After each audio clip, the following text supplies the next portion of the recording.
ಕನ್ನಡತಿ ಬೋಧಿಸುವ ಜನರ ಬೇರಾಮತಿ ಕೆಡಿಸಿರುವ ಸಾಲಿಯ ಮುಳಿಗೆ ಮಣಿಯುವೆನೋ ಸಾಧುಜ ಮುಳಿಗೆ ಮಣಿಯುವೆನೋ ನಿಜವನ್ನರಿಸುವ ಶ್ರೀ ನಿಜ ಗುಣಿಯ ಗ್ರಂಥವನ್ನು ನಿಜವಾಗಿ ಕೇಳಿ ನಿಜದೋರ್ವ ಮುಳಗಿಸುವ ಸುಜನರಿಗೆ ನಿತ್ಯ ನಮಿಸುವೆನೋ ಸುಜನರಿಗೆ ನಿತ್ಯ ನಮಿಸುವೆನೋ ಬದ್ಧ ಜೀವರಿಗೆಲ್ಲ ಅದ್ವೈತ ಬೋಧಾದಿ ಸುತ್ತರನ್ನಾಗಿ ಕೈದ ಶ್ರೀ ಜಡಿಸಿದ್ದ ಸಿದ್ಧರುಡರಿಗೆ ನತನಪ್ಪೆ ಸಿದ್ಧರುಡರಿಗೆ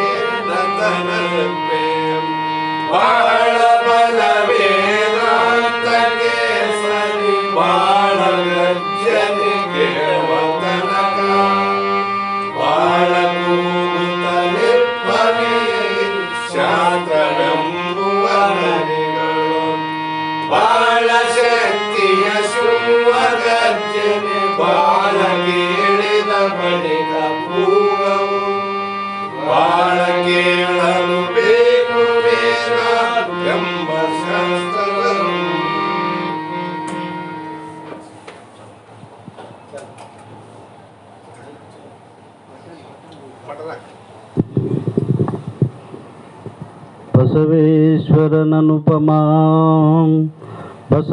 ಬಸವೇಶ್ವರನನುಪಮವರ 108 ನಾಮನೇ ಮದಿ ಪಠಿಸುವ ನರತಾಪರ ಸೌಖ್ಯವ ಪಡೆದು ಧನ್ಯನಪ್ಪನು ಜಗದಿ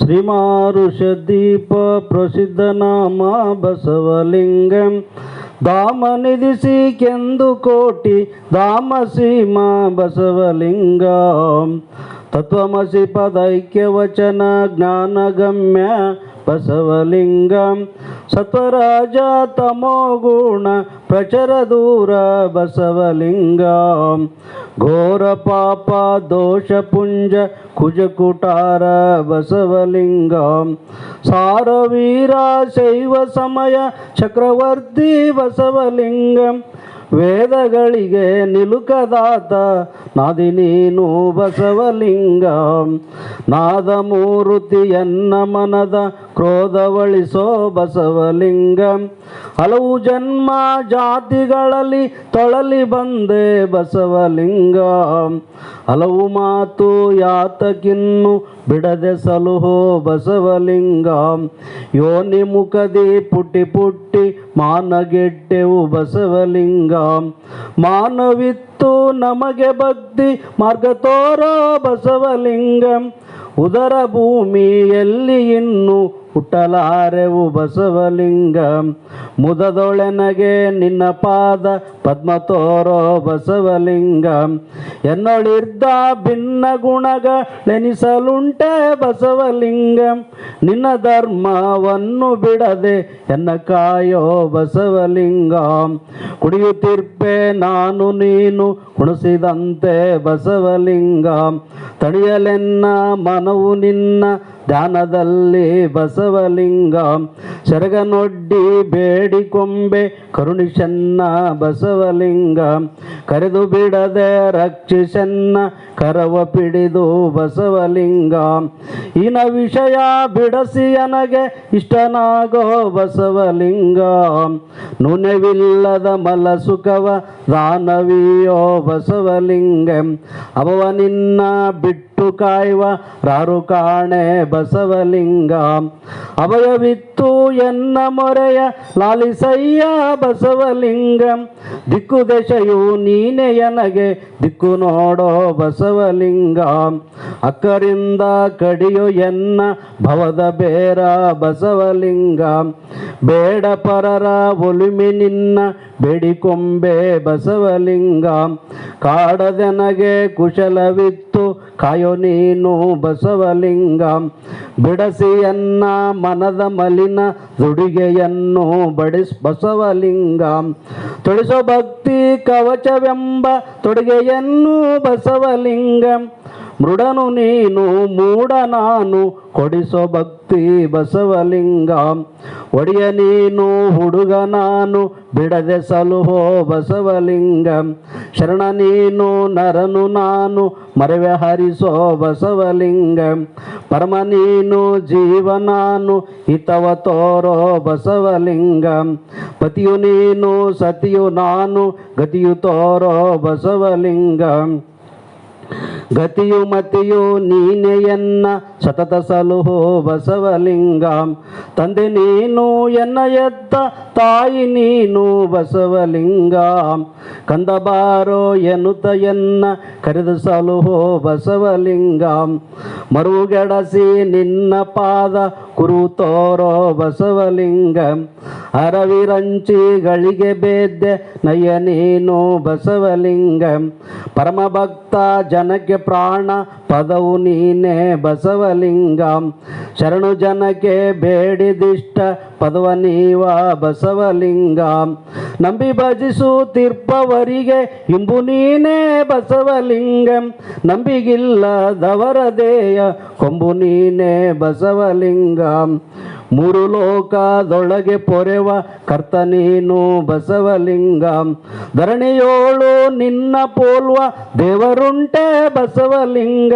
ಪಂಚಪುರುಷ ವೇದಗಳಲ್ಲಿ ಪ್ರಮುಖ ನೀನು ಬಸವಲಿಂಗ. ವಂಚನಿಲ್ಲದ ಚಲ ಭಕ್ತಿ ವರವ ಪಡೆದಿ ಬಸವಲಿಂಗ.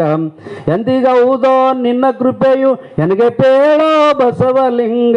ಮಂದಮತಿಯೋ ನಾನು ಇಂದು ಮುಂದು ನರಿಯೇ ಬಸವಲಿಂಗ. ಎನ್ನ ಕಣ್ಣಿಗೆ ನಿನ್ನ ಕಳೆಗಳನ್ನು ತುಂಬೋ ಬಸವಲಿಂಗ. ಎನ್ನ ಕಿವಿಗೆ ನಿನ್ನ ನುಡಿಗ ನಿತ್ತು ಸಲುಹೋ ಬಸವಲಿಂಗ. ಎನ್ನ ಜೀವೆ ನಿನ್ನ ಪೊಗಳು ಒಂತೆ ಮಾಡೋ ಬಸವಲಿಂಗ. ಭಿನ್ನ ಭೇದ ಒಳೆದು ನನ್ನೊಳು ನಿಲ್ಲೋ ನೀನು ಬಸವಲಿಂಗ. ಅನವರತವು ನಿನ್ನ ನೆನೆಯು ಒಂತೆ ಮಾಡೋ ಬಸವಲಿಂಗ. ಮುನಿಸದೇಕೆ ಎನಗೆ ಒಮ್ಮೆ ಮುಖವ ತೋರೋ ಬಸವಲಿಂಗ. ನಗುತ್ತಲೊಮ್ಮೆ ಮುಖವನೆತ್ತಿ ಎನ್ನ ನೋಡೋ ಬಸವಲಿಂಗ. ಅಗಲದೆನ್ನ ಮನದಿ ನಿಂತು ಅರುಷವಿಯೋ ಬಸವಲಿಂಗ. ಬಿಜಳನಿಗೆ ಪ್ರಧಾನಿಯಾಗಿ ಮೆರೆದಿ ನೀನು ಬಸವಲಿಂಗ. ಮಜ್ಜನಕ್ಕೆ ಎರೆದ ಲಿಂಗ ಜಂಗಮಕ್ಕೆ ಬಸವಲಿಂಗ. ಮುತ್ತು ಮಾಡಿ ದಯ್ಯ ಜೋಳ ಮುದದಿ ನೋಡಿ ಬಸವಲಿಂಗ.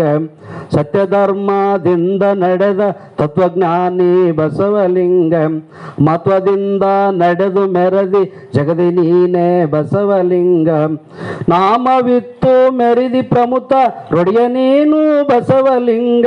ಸತ್ತವಂಗೆ ಮರಳಿ ಪ್ರಾಣ ವಿತ್ತೆ ನೀನು ಬಸವಲಿಂಗ. ಸತ್ಯಶರಣ ಮಳ ಕರದಿ ಆಲ ಕರದಿ ಬಸವಲಿಂಗ. ಅಂದು ವಿಷವ ಕುಡಿದಿ ಲೋಕ ಹೊರೆಯ ನೀನು ಬಸವಲಿಂಗ. ಅರಗೆ ನೊಸಲ ಕಣ್ಣು ಕೊಟ್ಟ ಪರಮ ನೀನೇ ಬಸವಲಿಂಗ. ಒಳಗೆ ಹೊರಗೆ ಪೂರ್ಣವಾದ ಭಕ್ತಿಭಾವ ಬಸವಲಿಂಗ. ಅರಸಿಯುಟ್ಟ ಬಟ್ಟೆಯನ್ನು ಬೇಡಲಿತ್ತಿ ಬಸವಲಿಂಗ. ಒಡೆಯರುಗಳ ಧನವು ಬೇಡೆ ತಡೆಯದಿತ್ತಿ ಬಸವಲಿಂಗ. ನುಡಿದ ವಾಕ್ಯ ತಪ್ಪದಂತೆ ನಡೆದು ಮೆರದಿ ಬಸವಲಿಂಗ. ಲಿಂಗ ಸಂಘವಾಗಿ ತ್ರಿವಿಧ ಸಂಘವಳಿದಿ ಬಸವಲಿಂಗ. ಸಂಘಗೊಲಿದು ನೀನು ಜಗದಿ ಅಂಗುದೊರದಿ ಬಸವಲಿಂಗ. ಆರನಳಿದು ಮೂರು ತಿಳಿದ ಅಚಲ ನೀನು ಬಸವಲಿಂಗ. ಆರ ಮೂರರಲ್ಲಿ ಕಂಡು ಧೀರನಾದಿ ಬಸವಲಿಂಗ. ನಲ್ಲ ಬಾರೋ ಎನ್ನ ಪ್ರಾಣ ನಾಥ ಬಾರೋ ಬಸವಲಿಂಗ. ಅಲ್ಲಮೇಶ ನಂಗ್ರಿಯಲ್ಲಿ ಐಕ್ಯ ನೀನು ಬಸವಲಿಂಗ. ಗುರುವೆ ಬಾರೋ ಎನ್ನೊಳಿರ್ಪ ಅರಿವೆ ಬಾರೋ ಬಸವಲಿಂಗ. ಬಾರೋ ಎನ್ನ ಸಕಲ ಲೋಕ ಪಾವನಾಂಗ ಬಸವಲಿಂಗ. ಅಯ್ಯ ಚೆಲುವ ರಾಯ ಬಾರೋ ಅಣ್ಣ ಬಾರೋ ಬಸವಲಿಂಗ ಜಯನ್ನ ಮನದಿ ನಿಂತು ಹರುಷವಿಯೋ ಬಸವಲಿಂಗ ನಿನ್ನ ನಾಮ ಕೇಳಿದವರು ನಿತ್ಯರಾರೋ ಬಸವಲಿಂಗ ನಿನ್ನ ನಾಮ ಭಜಿಸಿದವರನ್ನು ನಿನ್ನೆ ಕಾಣೋ ಬಸವಲಿಂಗ ನಿನ್ನ ನೆನಹು ನಿಖಿಳ ಭಾಗ್ಯ ನಿಖರವಯ್ಯ ಬಸವಲಿಂಗ ನಿನ್ನ ನಾಮ ಜಪಿಸೆ ಪಾಪ ಓಡುತ್ತೀಯದೋ ಬಸವಲಿಂಗ ನಿನ್ನ ನಾಮ ಜಪಿಸೆ ಪಾಪ ಓಡುತ್ತೀಯದೋ ಬಸವಲಿಂಗ ಪಾಯಿ ಪಾಯಿ ಅನ್ನ ಪ್ರಾಣ ಪಟ್ಟದ ರಸ ಬಸವಲಿಂಗ ಪಾಯಿಯನ್ನ ಪೊರೆವ ಬಿರುದ ತಾಳ್ದ ದೇವ ಬಸವಲಿಂಗ ಜಯ ನಮಸ್ತು ನಿನಗೆ ಜಯತು ಜಯತೋ ಬಸವಲಿಂಗ ಜಯ ನಮಸ್ತೆ ಕೂಡಲಾತ್ಮ ಸಂಗಮಯ್ಯ ಬಸವಲಿಂಗ ವಂದಿಸೋಮನಾಥಲಿಂಗ ಒಲಿಮೆ ಪಡದಿ ಬಸವಲಿಂಗ ಅಂದದೋಳು ಶಿವೈಕ್ಯನಗರದಲ್ಲಿ ಮೆರದಿ ಬಸವಲಿಂಗ ಚಂದದಿಂದ ನಿನ್ನ ಸ್ತುತಿಸಿದವಗೆ ಮುಕ್ತಿ ಇತ್ತಿ ಬಸವಲಿಂಗ ಚಂದದಿಂದ ನಿನ್ನ ಸ್ತುತಿಸಿದವಗೆ ಮುಕ್ತಿ ಇತ್ತಿ ಬಸವಲಿಂಗ ಶಿವಸಾಂಬಜನಂ ಪಾರ್ವತಿ ಪತಿಶ್ವರರ ಮಹಾದೇವ್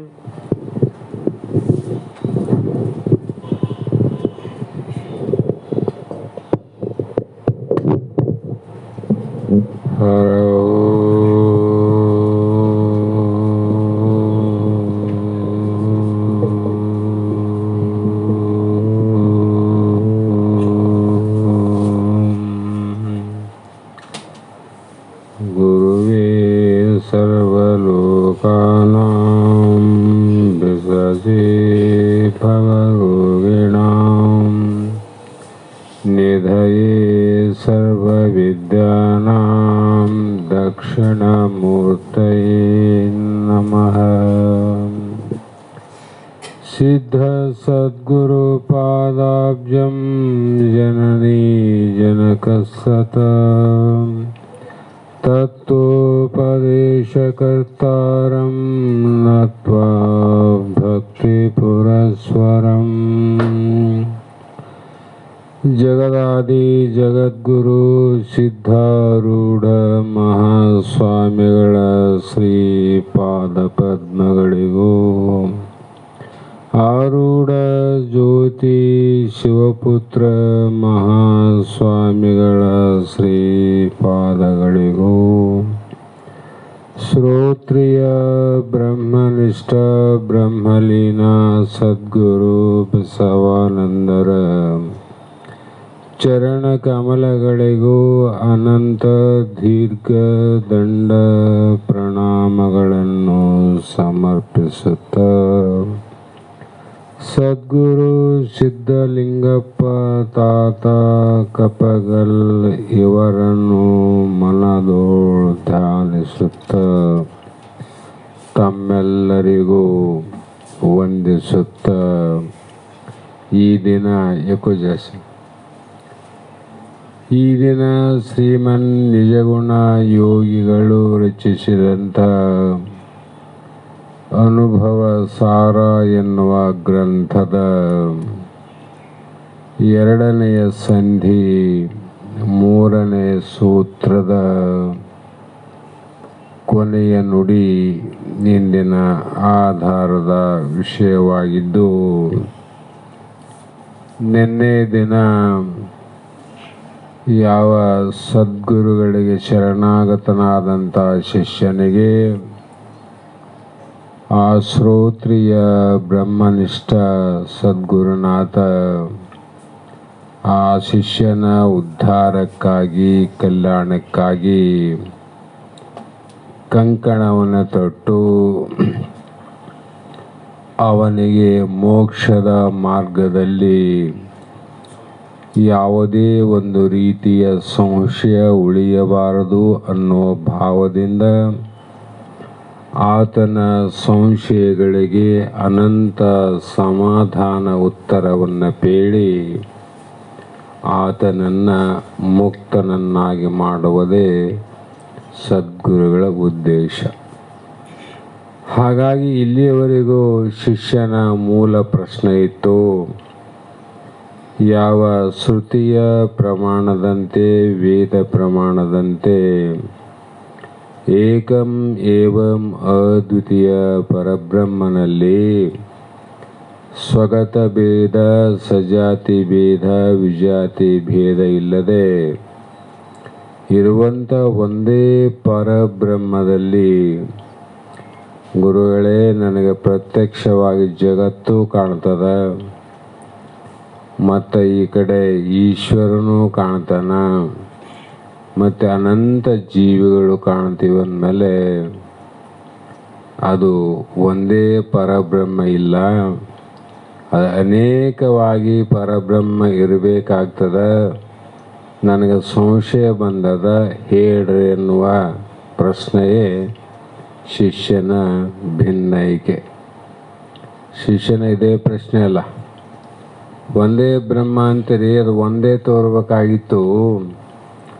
ಜಗತ್ತು ಒಂದು ಪ್ರಕಾರ ತೋಗ್ತದ, ಈಶ್ವರ ಒಂದು ಕಡೆ ಅನಂತಾರ, ಈ ಕಡೆ ಜೀವಿಗಳಂತೂ ಇಲ್ಲೇ ಜಗತ್ತಿನಲ್ಲಿ ಗೋಳಾಡ್ತಾರ. ಈ ರೀತಿ ಆ ಬ್ರಹ್ಮನಲ್ಲಿ ಈ ಪ್ರಕಾರ ತೋರಲಿಕ್ಕೆ ಕಾರಣ ಏನು ಅನ್ನುವುದೇ ಶಿಷ್ಯನ ಮೂಲ ಪ್ರಶ್ನೆ. ಅದಕ್ಕಾಗಿ ಗುರುಗಳು ಉತ್ತರವನ್ನು ಹೇಳ್ತಾ ಬಂದರು ಇಲ್ಲಿವರೆಗೂ. ಅದು ಒಂದೇ ಪರಬ್ರಹ್ಮನಲ್ಲಿ ಅನಂತ ಶಿವ ಜೀವ ಜಗತ್ತು ತೋರುತ್ತದೆ ಅಂದರೆ ಅದು ಉಪಾಧಿಗಳ ಮೂಲಕ ವಿನಃ ತೋರಿದರೂ ಕೂಡ ನಿರುಪಾಧಿಕವಾಗಿ ಇರುವಂಥ ಆ ಬ್ರಹ್ಮ ಒಂದೇ ಆದ, ಒಂದೇ ಪ್ರಕಾರದ, ಒಂದೇ ರೀತಿಯಾದ. ಹಾಗೆ ಆ ಬ್ರಹ್ಮನ ಪೂರ್ಣವಾದ ಲಕ್ಷಣ ಏನದ? ಸತ್ತು ಚಿತ್ತು ನಿತ್ಯ ಆನಂದ ಪರಿಪೂರ್ಣ. ಅದು ಸದ್ರೂಪನ ಹೌದು, ಚಿದ್ರೂಪನ ಹೌದು, ನಿತ್ಯನ ಹೌದು, ಪೂರ್ಣನ ಹೌದು. ಈ ರೀತಿ ಪಂಚಲಕ್ಷಣದಿಂದ ಇರುವಂಥ ಪರಬ್ರಹ್ಮನಲ್ಲಿ ವಿರೋಧವಾದ ಲಕ್ಷಣದಿಂದ ಕೂಡಿದ್ದೇ ಜಗತ್ತು. ಅದು ಸತ್ಯವಾಗಿರದ ಸದ್ರೂಪದ. ಇದು ಏನದಂದರೆ ಅದು ನಿತ್ಯ ಅದ, ಇದು ಅನಿತ್ಯ ಅದ. ಅದು ಪೂರ್ಣ ಅದ, ಇದು ಅಪೂರ್ಣ ಅದ. ಹೀಗೆ ಅನಂತ ವಿರುದ್ಧ ಲಕ್ಷಣದಿಂದ ಕೂಡಿದ ಆ ಬ್ರಹ್ಮ ಲಕ್ಷಣ ಇದಕ್ಕಿಲ್ಲ ಅಂದಮೇಲೆ ಈ ಬ್ರಹ್ಮನಲ್ಲಿ ಇವೆಲ್ಲವೂ ಹೇಗೆ ಕೂಡಿದವು ಅನ್ನುವ ವಿಷಯಕ್ಕಾಗಿ ಹಿಂದೆ ಉತ್ತರವನ್ನು ಹೇಳ್ತಾ ಬಂದು ಅಲ್ಲಿ ಉಪಾಧಿಯ ಮೂಲಕ ಜ್ಞಾನ ಮತ್ತು ಅಜ್ಞಾನ, ವಿದ್ಯಾ ಮತ್ತು ಅವಿದ್ಯಾ ಅನ್ನುವಂಥ ಎರಡು ಉಪಾಧಿ ಉಂಟು. ಆ ಒಂದೇ ಪರಬ್ರಹ್ಮನ ಪ್ರತಿಬಿಂಬ ರೂಪದಲ್ಲಿ ಬಿಂಬಿಸಿದಂಥ ಇದ್ದೋ ಉಪಾಧಿಯಲ್ಲಿ ಈಶ್ವರನೆನಿಸಿಕೊಂಡು, ಅವಿದ್ಯಾ ಉಪಾಧಿಯಲ್ಲಿ ಪ್ರತಿಬಿಂಬಿಸಿದಾಗ ಅವನೇ ಜೀವನೆನಿಸಿಕೊಂಡು, ಈ ರೀತಿ ಬ್ರಹ್ಮನಲ್ಲಿ ಇಲ್ಲದಂಥ ಶಿವ ಜೀವ ಜಗತ್ತಾಗ್ಯದ. ನಿನ್ನೆ ದಿನ ಹೇಳಿದರು, ಒಂದು ಸಂಖ್ಯೆಯ ಮುಂದೆ 1 0 ಬಂದರೆ 10, 2 0 ಬಂದರೆ 100, 3 0 ಬಂದರೆ 4 ಅಂತ ಹೇಗೆ 1000 ಅಂತ ಹೇಳ್ತೀವಲ್ಲ. ಆದರೆ ಒಂದು ಬೆಲೆ ಆದ, ಉಳಿದವಕ್ಕೆ ಬೆಲೆ ಇಲ್ಲ. ಉಳಿದವೆಲ್ಲ ಅಭಾವ ರೂಪದಿಂದ ತೋರ್ತಾವ. ಎಷ್ಟು 0 ಇದ್ರೂ ಕೂಡ ಇಂದ ಒಂದು ಸಂಖ್ಯೆ ಇಲ್ಲ ಅಂದರೆ ಬೆಲೆನೇ ಇಲ್ಲ ಅದಕ್ಕೆ. ಅದು 10ನಲ್ಲ, 100ನಲ್ಲ, 1000 ಅಲ್ಲ. ಅದಕ್ಕೆ 1 ಅನ್ನುವುದು ಇದ್ದಾಗ ಅದರ ಮುಂದೆ 0 ಹೆಚ್ಚಾದಂಗೆಲ್ಲ ಅದ್ರ ಬೆಲೆ ಹೆಚ್ಚಾಗ್ತದೆ ನೋಡ್ರಿ. ವಿಸ್ತಾರ ಆಯ್ತಿಲ್ಲ ಅದು. 1 10 ಆಯಿತು, 10 100 ಆಯಿತು, 1000 ಆಯಿತು, 10,000 ಆಯಿತು, ಲಕ್ಷ ಆಯಿತು, ಕೋಟಿ ಆಯಿತು. ಹಾಗೆ ಈ ಹೃದಯ ಕಮಲದಲ್ಲಿ ಜೀವನು ಆಗಿ ಕೂಡ ಯಾಕೆ ಈತ ಒಂದು ಕಡೆ ಇರಲಿಕ್ಕೆ ಸಾಧ್ಯ ಆಗಿಲ್ಲ ಜೀವನಿಗೆಂದರೆ ಅಲ್ಲಿ ಜೀವಂ ಚರಿಸುತ್ತ ಎಲ್ಲಾಗುಳಂ ಭೋಗವೆಲ್ಲವಂ ಭುಂಜಿಸುತ್ತೆ. ಜಾಗರಣಾದಿ ಪಲ್ಲಟದ ಅವಸ್ಥೆ ಒಡೆಯುವನು ಅಂದರು. ಜೀವನಿಗೂ ಕೂಡ ಅವಸ್ಥೆಗಳು, ಜಾಗ್ರಾವಸ್ಥೆ ಅನ್ನುವುದು ಒಂದು ಉಪಾಧಿ, ಸ್ವಪ್ನಾವಸ್ಥೆ ಎನ್ನುವುದು ಒಂದು ಉಪಾಧಿ, ನಿದ್ರಾವಸ್ಥೆ ಅನ್ನುವುದು ಒಂದು ಉಪಾಧಿ, ಸ್ಥೂಲ ಶರೀರ, ಸೂಕ್ಷ್ಮ ಶರೀರ, ಕಾರಣ ಶರೀರ. ಇಲ್ಲಿ ಜೀವನು ಎಲ್ಲ ಕಾಲಗಳಲ್ಲಿ ಸಂಚರಿಸುತ್ತ ಭೂತಕಾಲ, ಭವಿಷ್ಯತ್ ಕಾಲ, ವರ್ತಮಾನ ಕಾಲದಲ್ಲಿ ಕೂಡ ಸಂಚಾರ ಉಂಟು. ಜಾಗರದಲ್ಲಿ ಇವನು ಜೀವನ ಸಂಚಾರ ಆದ, ಸ್ವಪ್ನದಲ್ಲಿ ಸಂಚಾರ ಆದ, ನಿದ್ರೆಯಲ್ಲಿ ಕೂಡ ಸಂಚಾರ ಆದ. ಉಪಾಧಿಯಿಂದ ಗೊತ್ತಾಗೋದಿಲ್ಲ ಅಷ್ಟೇ, ಸಂಚಾರ ಆದ. ಹೀಗೆ ಯಾಕೆ ತಿರುಗಾಡುವುದು ಅಂದರೆ ಭೋಗ ಸಮೂಹವನ್ನು ಭಂಜಿಸುತ್ತೆ. ನಾವ್ಯಾಕೆ ತಾಯಿಯ ಗರ್ಭದಿಂದ ಇಲ್ಲಿಗೆ ಹುಟ್ಟಬೇಕು ಅಂತ ಯಾರು ತಪಸ್ಸು ಶಪಥ ಮಾಡಿ ಹುಟ್ಟಿಲ್ಲ. ಶಪಥ ಮಾಡಿವೆ ನಾವು, ತಪಸ್ಸು ಮಾಡಿವೆ ನಾವು ಹುಟ್ಟಿ ಬರ್ಬೇಕಂತಲ್ಲ. ಯಾರು ತಪಸ್ಸನ್ನು ಮಾಡಿಲ್ಲ, ಶಪಥವನ್ನು ಮಾಡಿಲ್ಲ. ಹುಟ್ಟಬಾರದು ಅಂದರೂ ಕೂಡ ಹುಟ್ಟಿ ಬರುವುದು ತಪ್ಪಿಲ್ಲ. ತಪ್ಪಿದೆ ನಮಗೆ.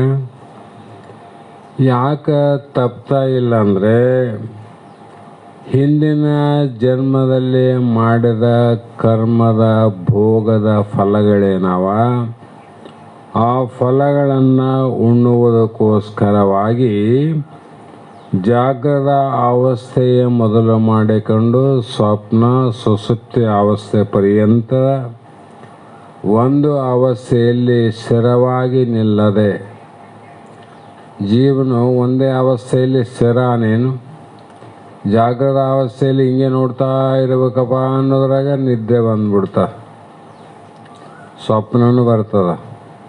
ಸ್ವಪ್ನದಲ್ಲಿ ಭಾಳ ಚಲೋ ಅದ. ಒಬ್ಬ ಭಿಕ್ಷುಕ ಹೋಗಿ ರಾಜಾಗ್ಯಾನ, ಒಬ್ಬ ಸಾಮಾನ್ಯ ವ್ಯಕ್ತಿ, ಒಬ್ಬ ರಾಜಕುಮಾರಿ ಮದುವೆ ಆಗ್ಯಾನ, ಅರಮನೆಯಲ್ಲಿ ಸಿಂಹಾಸನ ಮೇಲೆ ಕುಂತಾನ. ಅಲ್ಲಿ ರಾಣಿಗೆ ದಾಸಿಯರು, ರಾಜನಿಗೆ ಸೇವಕರು ಸೇವೆಯನ್ನು ಮಾಡ್ಕೊಂತಾರ. ಎಲ್ಲಿ? ಕನಸಿನಲ್ಲಿ. ಮತ್ತು ಅವನಿಗೆ ಆನಂದ ಆಗೋದಿಲ್ಲ ಅಲ್ಲಿ. ಅದು ಯಾರಿಗೆ ಬೇಡ ಆಗಿದೆ ಹೇಳ್ರಿ? ಪುಕ್ಕಟ ರಾಜ ಆಗಿ ಇಷ್ಟೆಲ್ಲ ನಡೆದಂದ್ರೆ ಯಾರಿಗೆ ಬೇಡ ಆಗ್ಯದ? ಆ ಆನಂದದಾಗ ಇರಬೇಕು ಅನ್ನೋದ್ರಾಗ ನಿದ್ರಾವಸ್ಥೆಗೆ ಹೋಗೇ ಬಿಡ್ತಾನ ನಾವು. ಅಂದ್ರೆ ಏನರ್ಥ? ಒಂದು ಕಡೆ ನಿಲ್ಲುವಂಗಿಲ್ಲ. ನಿನ್ನ ಕರ್ಮ ಅನುಸಾರವಾಗಿ ಏನೇನು ಭೋಗ ಎಲ್ಲೆಲ್ಲಿ ಉಣಬೇಕಾಗ್ಯದ, ಆ ಸುಖನೇ ಇರಲಿ, ಆ ದುಃಖನೇ ಇರಲಿ, ಮಿಶ್ರನೇ ಇರಲಿ, ಅದನ್ನು ಉಣ್ಣುವುದಕ್ಕೋಸ್ಕರವಾಗಿ ತಿರುಗಾಡೋದಂತ. ಸುಮ್ಮನೆ ಯಾಕೆ ತಿರುಗಾಡ್ತಾನೆ? ಅವ್ನ ಕೆಲಸ ಇಲ್ಲೇನೋ ಅವರಿಗೆ.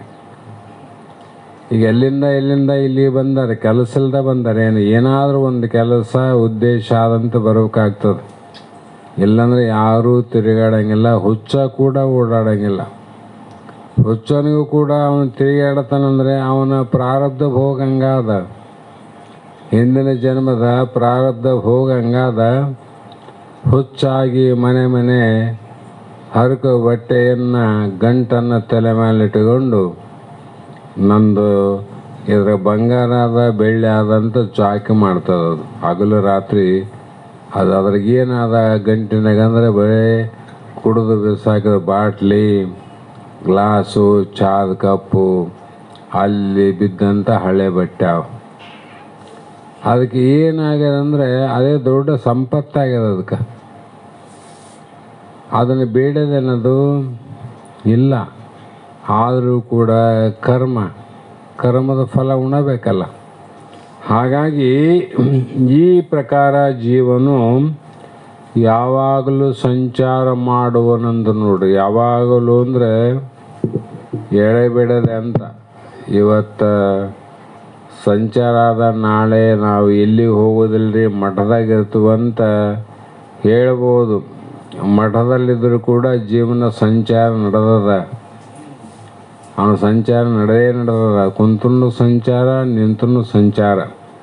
ಈ ರೀತಿ ಜೀವ ಈಶ್ವರ ವಿಶೇಷ ನಿರೂಪಣೆ. ಇಲ್ಲಿಯವರೆಗೂ ಜೀವ ಹೇಗಾದ, ಜೀವ ಅಂತ ಯಾವಾಗ ಅನ್ನಿಸಿಕೊಂಡ, ಪರಮಾತ್ಮ ಹೇಗಾದ, ಪರಮಾತ್ಮ ಅಂತ ಯಾಕೆ ಅನ್ನಿಸಿಕೊಂಡ, ಆ ಪರಮಾತ್ಮನ ಭೋಗ ಏನದ, ಜೀವನ ಭೋಗ ಏನದ, ಈ ಪರಮಾತ್ಮನಿಗೆ ಬಂಧನವಿಲ್ಲ, ಜೀವನಿಗೆ ಬಂಧ ಆದಂಥ ಹಲವು ವಿಷಯಗಳನ್ನು ಹೇಳ್ತಾ ಬಂದರು.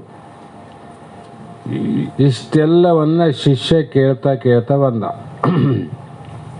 ಬಂದ ಮೇಲೆ ಆ ಶಿಷ್ಯ ಮತ್ತೆ ಗುರುವಿಗೆ ಪ್ರಶ್ನೆ ಮಾಡ್ತಾನ, ಗುರುಗಳೇ, ಈ ಪರಮಾತ್ಮನು ಇದ್ದಾನೆ, ಜೀವಾತ್ಮನು ಇದ್ದಾನೆ ಅಂತ ಹೇಳಿದ್ರಿ, ಒಂದೇ ಕಡೆ ಆರಂದ್ರಿ. ಆದರೆ ಈಶನು ಕರ್ಮಫಲ ದಾತ ಆಗಿದ್ದಾನೆ. ಕರ್ಮ ಫಲವನ್ನ ಉಣ್ಣಸಕ ಪರಮಾತ್ಮ, ಅದು ಉಣ್ಣೋದಕ್ಕ ಜೀವಾತ್ಮ. ಅದು ಸಂಕ್ಷಿಪ್ತ ಅರ್ಥ, ಪರಮಾತ್ಮ ಮಾಲೀಕ, ಜೀವಾತ್ಮ ಸೇವಕ. ಪರಮಾತ್ಮ ಹೇಳಿದ ಕಡೆ ಸೇವಕ ಹೋಗ್ಬೇಕಿಲ್ಲ. ಏನು ಸೇವಕ ಹೇಳಿದ ಕಡೆ ಪರಮಾತ್ಮ ಹೋಗ್ತಾನೆ, ಮಾಲಕ ಹೋಗ್ತಾನೇನು? ಮಾಲಕ ಏನು ಹೇಳ್ತಾನ, ಸೇವಕ ಅದು ಮಾಡೋದಕ್ಕೆ. ಅರ್ಥಾತ್ ಇವನು ಮಾಡುವವನು, ಅವನು ಹೇಳುವವನಷ್ಟೆ. ಇಲ್ಲಿ ಹೋಗಂದ್ರೆ ಹೋಗ್ಬೇಕು, ಅಲ್ಲಿ ಬಾ ಅಂದ್ರೆ ಬರಬೇಕು. ಯಾಕಂತ ಪ್ರಶ್ನೆ ಮಾಡಂಗಿಲ್ಲ. ಯಾಕೆ? ಅವನು ಮಾಲಕನು. ಅದರಂತೆ ಜೀವಾತ್ಮನು ಇಲ್ಲಿ ಮಾಲಕನಾದಂಥ ಪರಮಾತ್ಮ ಎಲ್ಲಿ ಹೋಗು ಅಂತನ ಅಲ್ಲಿ ಹೋಗ್ಬೇಕು, ಎಲ್ಲಿ ಬಾ ಅಂತನ ಅಲ್ಲಿ ಬರಬೇಕು. ಅವನು ಏನು ಕೊಡುತ್ತಾನ, ಇವನು ಅದನ್ನೇ ಸ್ವೀಕಾರ ಮಾಡಬೇಕು. ಇದು ಬ್ಯಾಡ್ರಿ ನನಗನ್ನಂಗಿಲ್ಲ, ಅವನು ಕೊಟ್ಟದ್ದೇ ಇವನು ತಗೋಬೇಕು. ಹಾಗಾಗಿ ಅವನು ಕೊಡುವವನು, ಇವನು ತಗೋವವನು ಅಂತ ಅರ್ಥ ಆಯಿತು. ಆದರೆ ಜಾಗ್ರದ ಆದಿ ಅವಸ್ಥೆಗಳು, ಜಾಗ್ರದ ಆದಿ ಅಂದರೆ ಜಾಗ್ರ, ಸ್ವಪ್ನ, ಸುಸುಪ್ತಿ ಮೂರು ತಗೋಬೇಕಲ್ಲಿ. ಈ ಮೂರು ಅವಸ್ಥೆಗಳನ್ನು ಹೊಂದುತ್ತಾ ಬಿಡುತ್ತಾ ಚಲಿಸುತ್ತಿರುವನೆಂದು ಹೇಳಲ್ಪಟ್ರೀಗ. ಈ ಸೂತ್ರದಲ್ಲಿ ಪುನಃ ಆ ಶಿಷ್ಯ ಗುರು ಹೇಳಿದ ಉತ್ತರವನ್ನು ತಲೆಯಲ್ಲಿಟ್ಟುಕೊಂಡು, ಹೇ ಗುರುವೇ, ಈ ಜೀವನು ಯಾಕೆ ಸಂಚರಿಸುವನು? ಜೀವ ಯಾಕೆ ಸಂಚಾರ ಮಾಡ್ತಾನಪ್ಪ? ಒಂದು ಕಡೆ ಜಾಗ್ರದಲ್ಲಾದರೂ ಸ್ಥಿರವಾಗಿರಬೇಕಾಗಿತ್ತು, ಸ್ವಪ್ನದಲ್ಲಿ ಆದರೂ ಇರುವುದಾಗಿತ್ತು. ಇಲ್ಲ ಚಿಂತೆನೇ ಇಲ್ಲ ಅಂದರೆ ನಿಶ್ಚಿಂತೆ ಅವಸ್ಥೆ ಯಾವುದಂದ್ರೆ ನಿದ್ರಾವಸ್ಥೆ ನೋಡ್ರಿ. ನಿಶ್ಚಿಂತ ಅವಸ್ಥೆ ಯಾವುದಂದ್ರೆ ನಿದ್ರಾವಸ್ಥೆ. ಯಾಕಂದರೆ ಅಲ್ಲಿ ಬಡವನಿಗೂ ಚಿಂತಿಲ್ಲ, ಶ್ರೀಮಂತನಿಗೂ ಚಿಂತಿಲ್ಲ, ರಾಜನಿಗೂ ಚಿಂತಿಲ್ಲ, ರೈತನಿಗೂ ಚಿಂತಿಲ್ಲ, ಕಳ್ಳನಿಗೂ ಚಿಂತಿಲ್ಲ, ಸುಳ್ಳನಿಗೂ ಚಿಂತಿಲ್ಲ. ಪ್ರತಿಯೊಂದು ಜೀವಿಗೆ, ಪ್ರತಿಯೊಂದಂದರೆ ಮಾನವನಿಗೆ ಮಾತ್ರ, ಮಾನವನಿಗೆ ಮಾತ್ರ ಮೂರು ಅವಸ್ಥೆ ಅಲ್ಲ. ಆ ಮಾನವನಿಗೆ ನಿಶ್ಚಿಂತವಾಗಿರ್ತಕ್ಕಂಥ ಅವಸ್ಥೆ ಯಾವುದು ಅಂದರೆ ಅದು ನಿದ್ರಾ ಅವಸ್ಥೆ. ಆನಂದವೇ ಆನಂದ, ಏನಿಲ್ಲದ ಆನಂದ ನೋಡ್ರಿ. ಅಲ್ಲಿ ಏನನ್ನ ಆದೇನಂದರೆ ಏನಿಲ್ಲ, ಮಠ ಇಲ್ಲ, ಮನೆ ಇಲ್ಲ, ಹೆಂಡ್ರಿಲ್ಲ, ಮಕ್ಕಳಿಲ್ಲ, ಹೊಲ ಇಲ್ಲ, ಮನೆ ಇಲ್ಲ, ಡಾಕ್ಟ್ರ್ ಇಲ್ಲ, ರೋಗಿಲ್ಲ, ಕಾನೂನಿಲ್ಲ, ಏನು ಒಂದು ಇಲ್ಲ ಅಲ್ಲಿ. ಹಾಗೆ ಈ ಅವನ ಸಂಚರಿಸಲಿಕ್ಕೆ ಸಾಧನ ಯಾವುದೋ ಇರಲಿ, ಸಂಚಾರ ಮಾಡ್ತಾನಪ್ಪ. ಯಾಕಂದರೆ ಅವನು ಸೇವಕ, ಅವನ ಮಾಲಕ, ಅಂದರೆ ಅವನು ಇಲ್ಲಿ ಹೋಗದ್ಮೇಲೆ ಹೋಗ್ಬೇಕಾಗ್ತದ.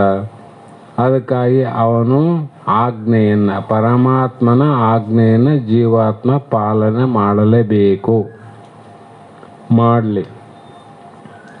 ಆದರೆ ಸಂಚಾರ ಮಾಡ್ತಾನಂದ್ರಲ್ಲ, ಸಂಚಾರ ಮಾಡಲಿಕ್ಕೆ ಏನಾರ ಸಾಧನ ಅವೇನಲ್ಲ ಅಂತ ಕೇಳ್ದವನು. ನಾವೊಂದು ಸಾಧನ ಅಂದರೆ ನೀರನ್ನು ದಾಟಬೇಕಾದ್ರೆ ಡೋಣಿ, ಹಡಗು ಸಾಧನ, ಮತ್ತು ಇನ್ನು ಬಸ್ಸು, ರೈಲು ಸಾಧನ. ಹೀಗಾಗಿ ಸೈಕಲ್, ಮೋಟ್ರು ಸೈಕಲ್ಲು ಸಾಧನ, ಎಲ್ಲಿಗೇನೋ ಹೋಗಕ್ಕೆ ಬರೋಕ್ಕೆ. ಅವೆಲ್ಲ ಬ್ಯಾಡ್ರಿ, ಅವೆಲ್ಲ ಕೆಲವು ಮಂದಿಗೆ ಉಂಟು, ಕೆಲವರಿಗೆ ಇಲ್ಲ. ಎಲ್ಲರಿಗೂ ಸಾಧನವಾದದ್ದು ಯಾವುದನ್ನು ಹೇಳ್ರಿ ಅಂದರೆ, ಎಲ್ಲರಿಗೂ ಪ್ರತ್ಯಕ್ಷವಾದ ಪ್ರಮಾಣದ ಅನುಭವ ಅದ.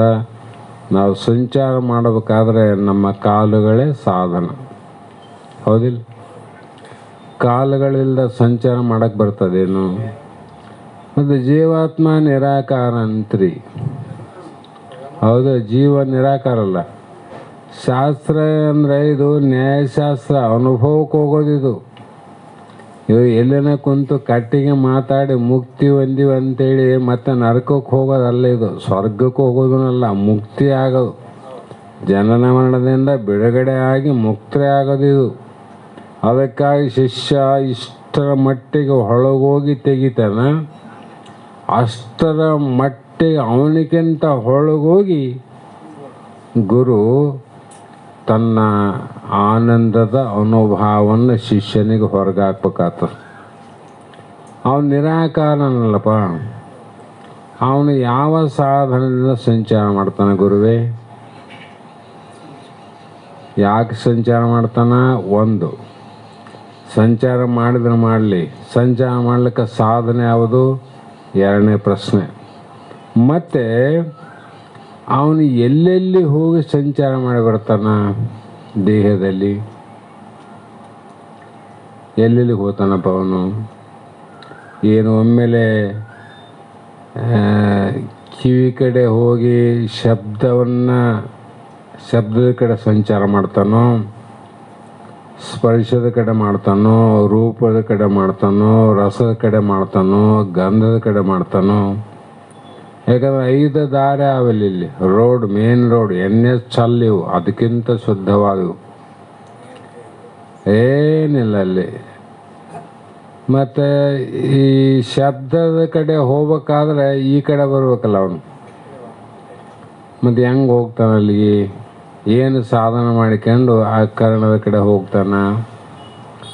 ರೂಪದ ಕಡೆ ಹೋಗ್ಬೇಕಾದ್ರೆ ನೇತ್ರದ ಕಡೆ ಬರ್ಬೇಕು.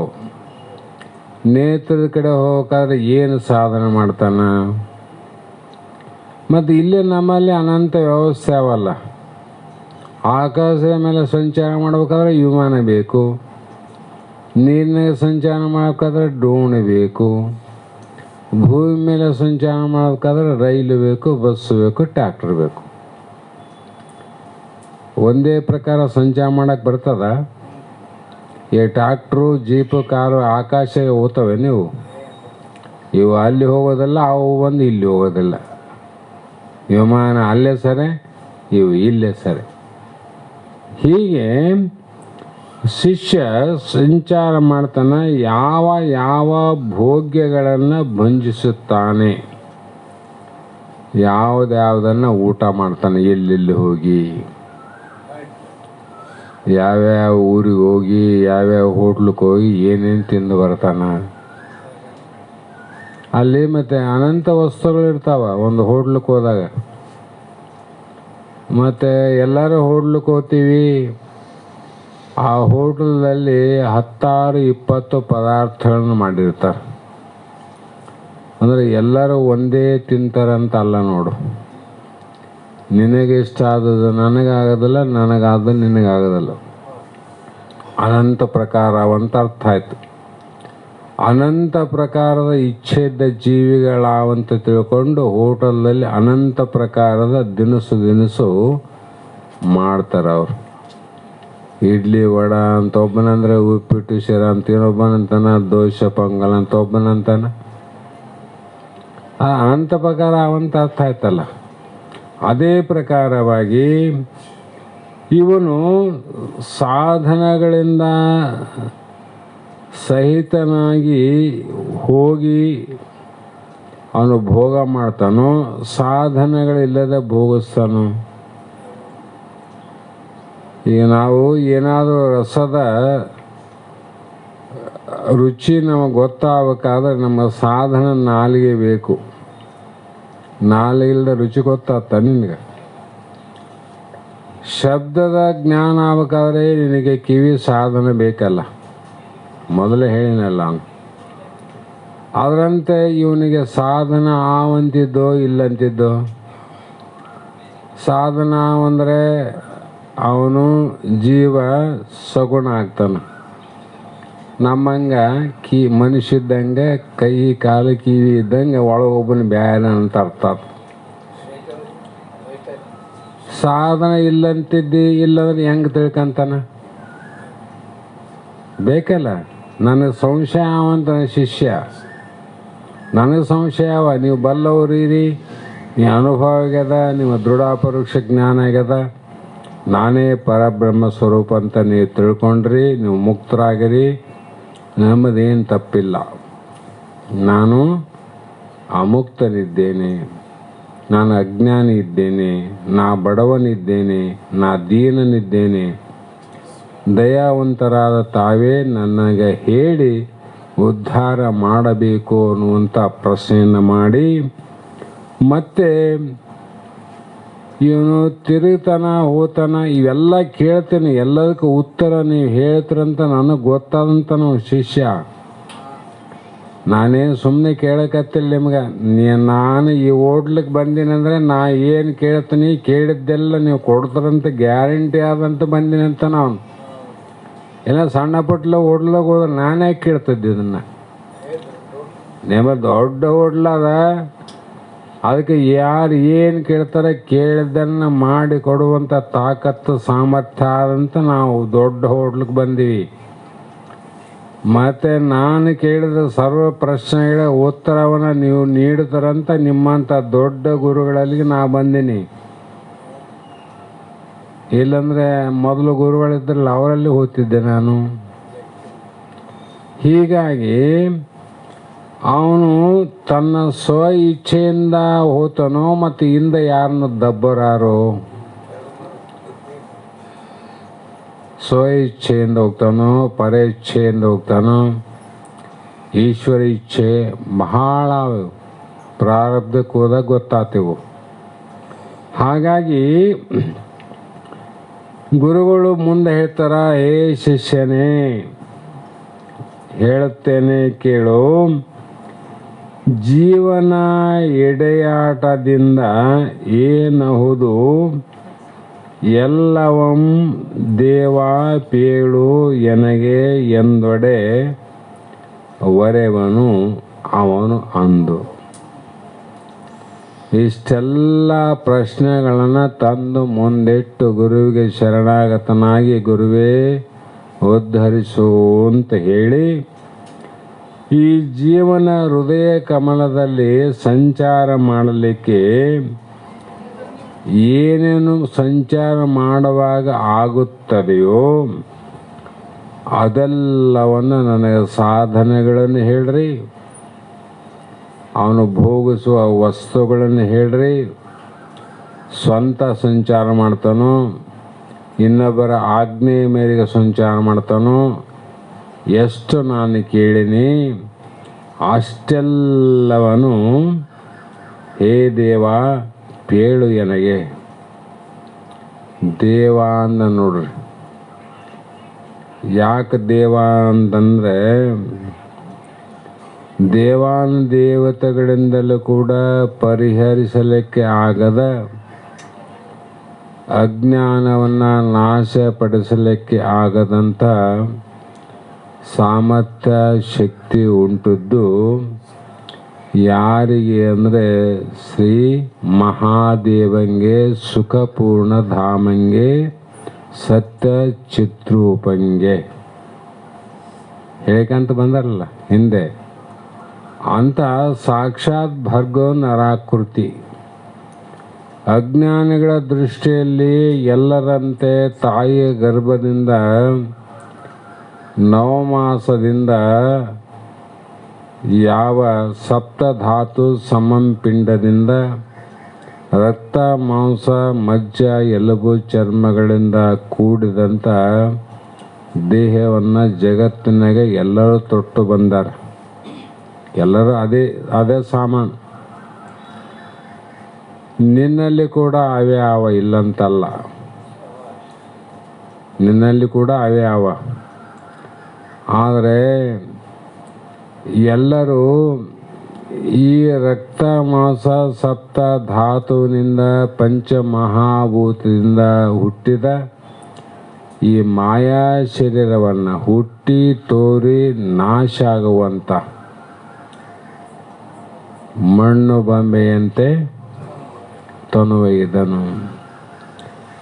ನೀರ ಕಲಸಿ ನಿಮಿಷದಲ್ಲಿ ಈ ಮಣ್ಣಿನಿಂದ ತಯಾರು ಮಾಡಿದ ಗೊಂಬೆ ಹೇಗೆ ಒಣಗಿದ್ದರೂ ಕೂಡ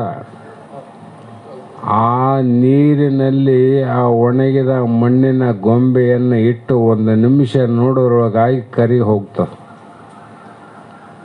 ಹೋಗ್ತದಿಲ್ಲ. ಅದರಂತೆ ದೇಹ ಕೂಡ ಕಾಲ ಬಂದ ಸಮಯದಲ್ಲಿ ಇದು ತೋರಿ ಕೆಟ್ಟು ಹೋಗ್ತದೆ, ಮಣ್ಣಾಗಿ ಹೋಗ್ತದೆ. ಇಂಥ ಅನಿತ್ಯವಾದ ಶರೀರವನ್ನೇ ನಾನು ಅಂತ ತಿಳ್ಕೊಂಡವರೆಲ್ಲರೂ ಬರೇ ಮಾನವರವರು, ನರಜೀವಿಗಳಂತವ್ರು. ಅವ್ರಿಗೂ ಅದೇ ಶರೀರ ಅದ, ನಿನಗೂ ಅದೇ ಶರೀರ ಅದ. ಆದರೆ ನಿನ್ನ ಮಾಂಸದ ಪಿಂಡ ಗುರುವೇ ನಿಮ್ಮದು ಮಂತ್ರ ಪಿಂಡ ಆಗ್ಯದ. ಅದಕ್ಕೆ ನಿನಗೆ ದೇವ ಅಂತ ಕರಿತೀನಿ ನಾನು. ದೇವ್ರಂತ ನಮ್ಮಂಗ ಅವ್ರಿಗೆ ಯಾಕೆ ದೇವ್ರು ಅನ್ಬೇಕು? ಬಾತಿಗೇನು ಕೊಂಬು ಬಂದವೇನು? ಪ್ರಶ್ನೆ ಮಾಡೋರು ಕೆಲವು ಮಂದಿ. ಅದಕ್ಕೇನು ಕೋಡು ಮಾಡ್ಯಾವೇನು? ಅದಕ್ಕಿಂತ ನಾನೇನು ಕಡಿಮೀನಿ ಅಂತ ಭಾಳ ಜನ ಜಗತ್ತಿನಾಗ ಇಲ್ಲಂತಲ್ಲ. ಅದರ ಒಳಗೆ ಆದ ಕೃತ್ಯ ನಿನಗೇನು ಗೊತ್ತು?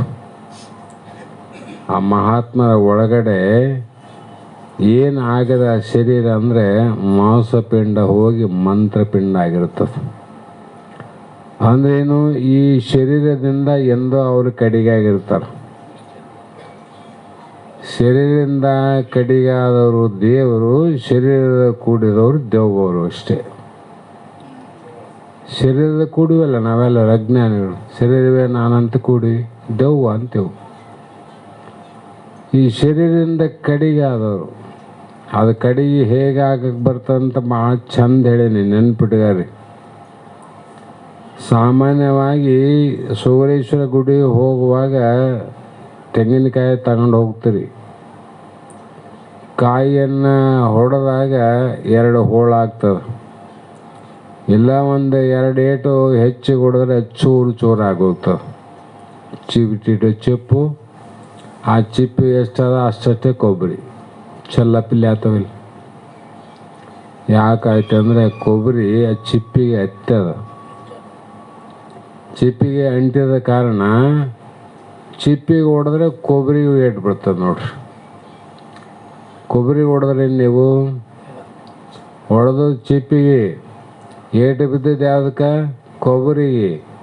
ಕೊಬ್ಬರಿ ಒಳಗಾದ ಹೊರಗಾದ? ಒಳಗಿದ್ದರೂ ಕೂಡ ಹೊರಗೆ ಹೊಡೆದ್ರೆ ಒಳಗೆ ಏಟು ಬಿತ್ತು ನೋಡೋದಕ್ಕೆ.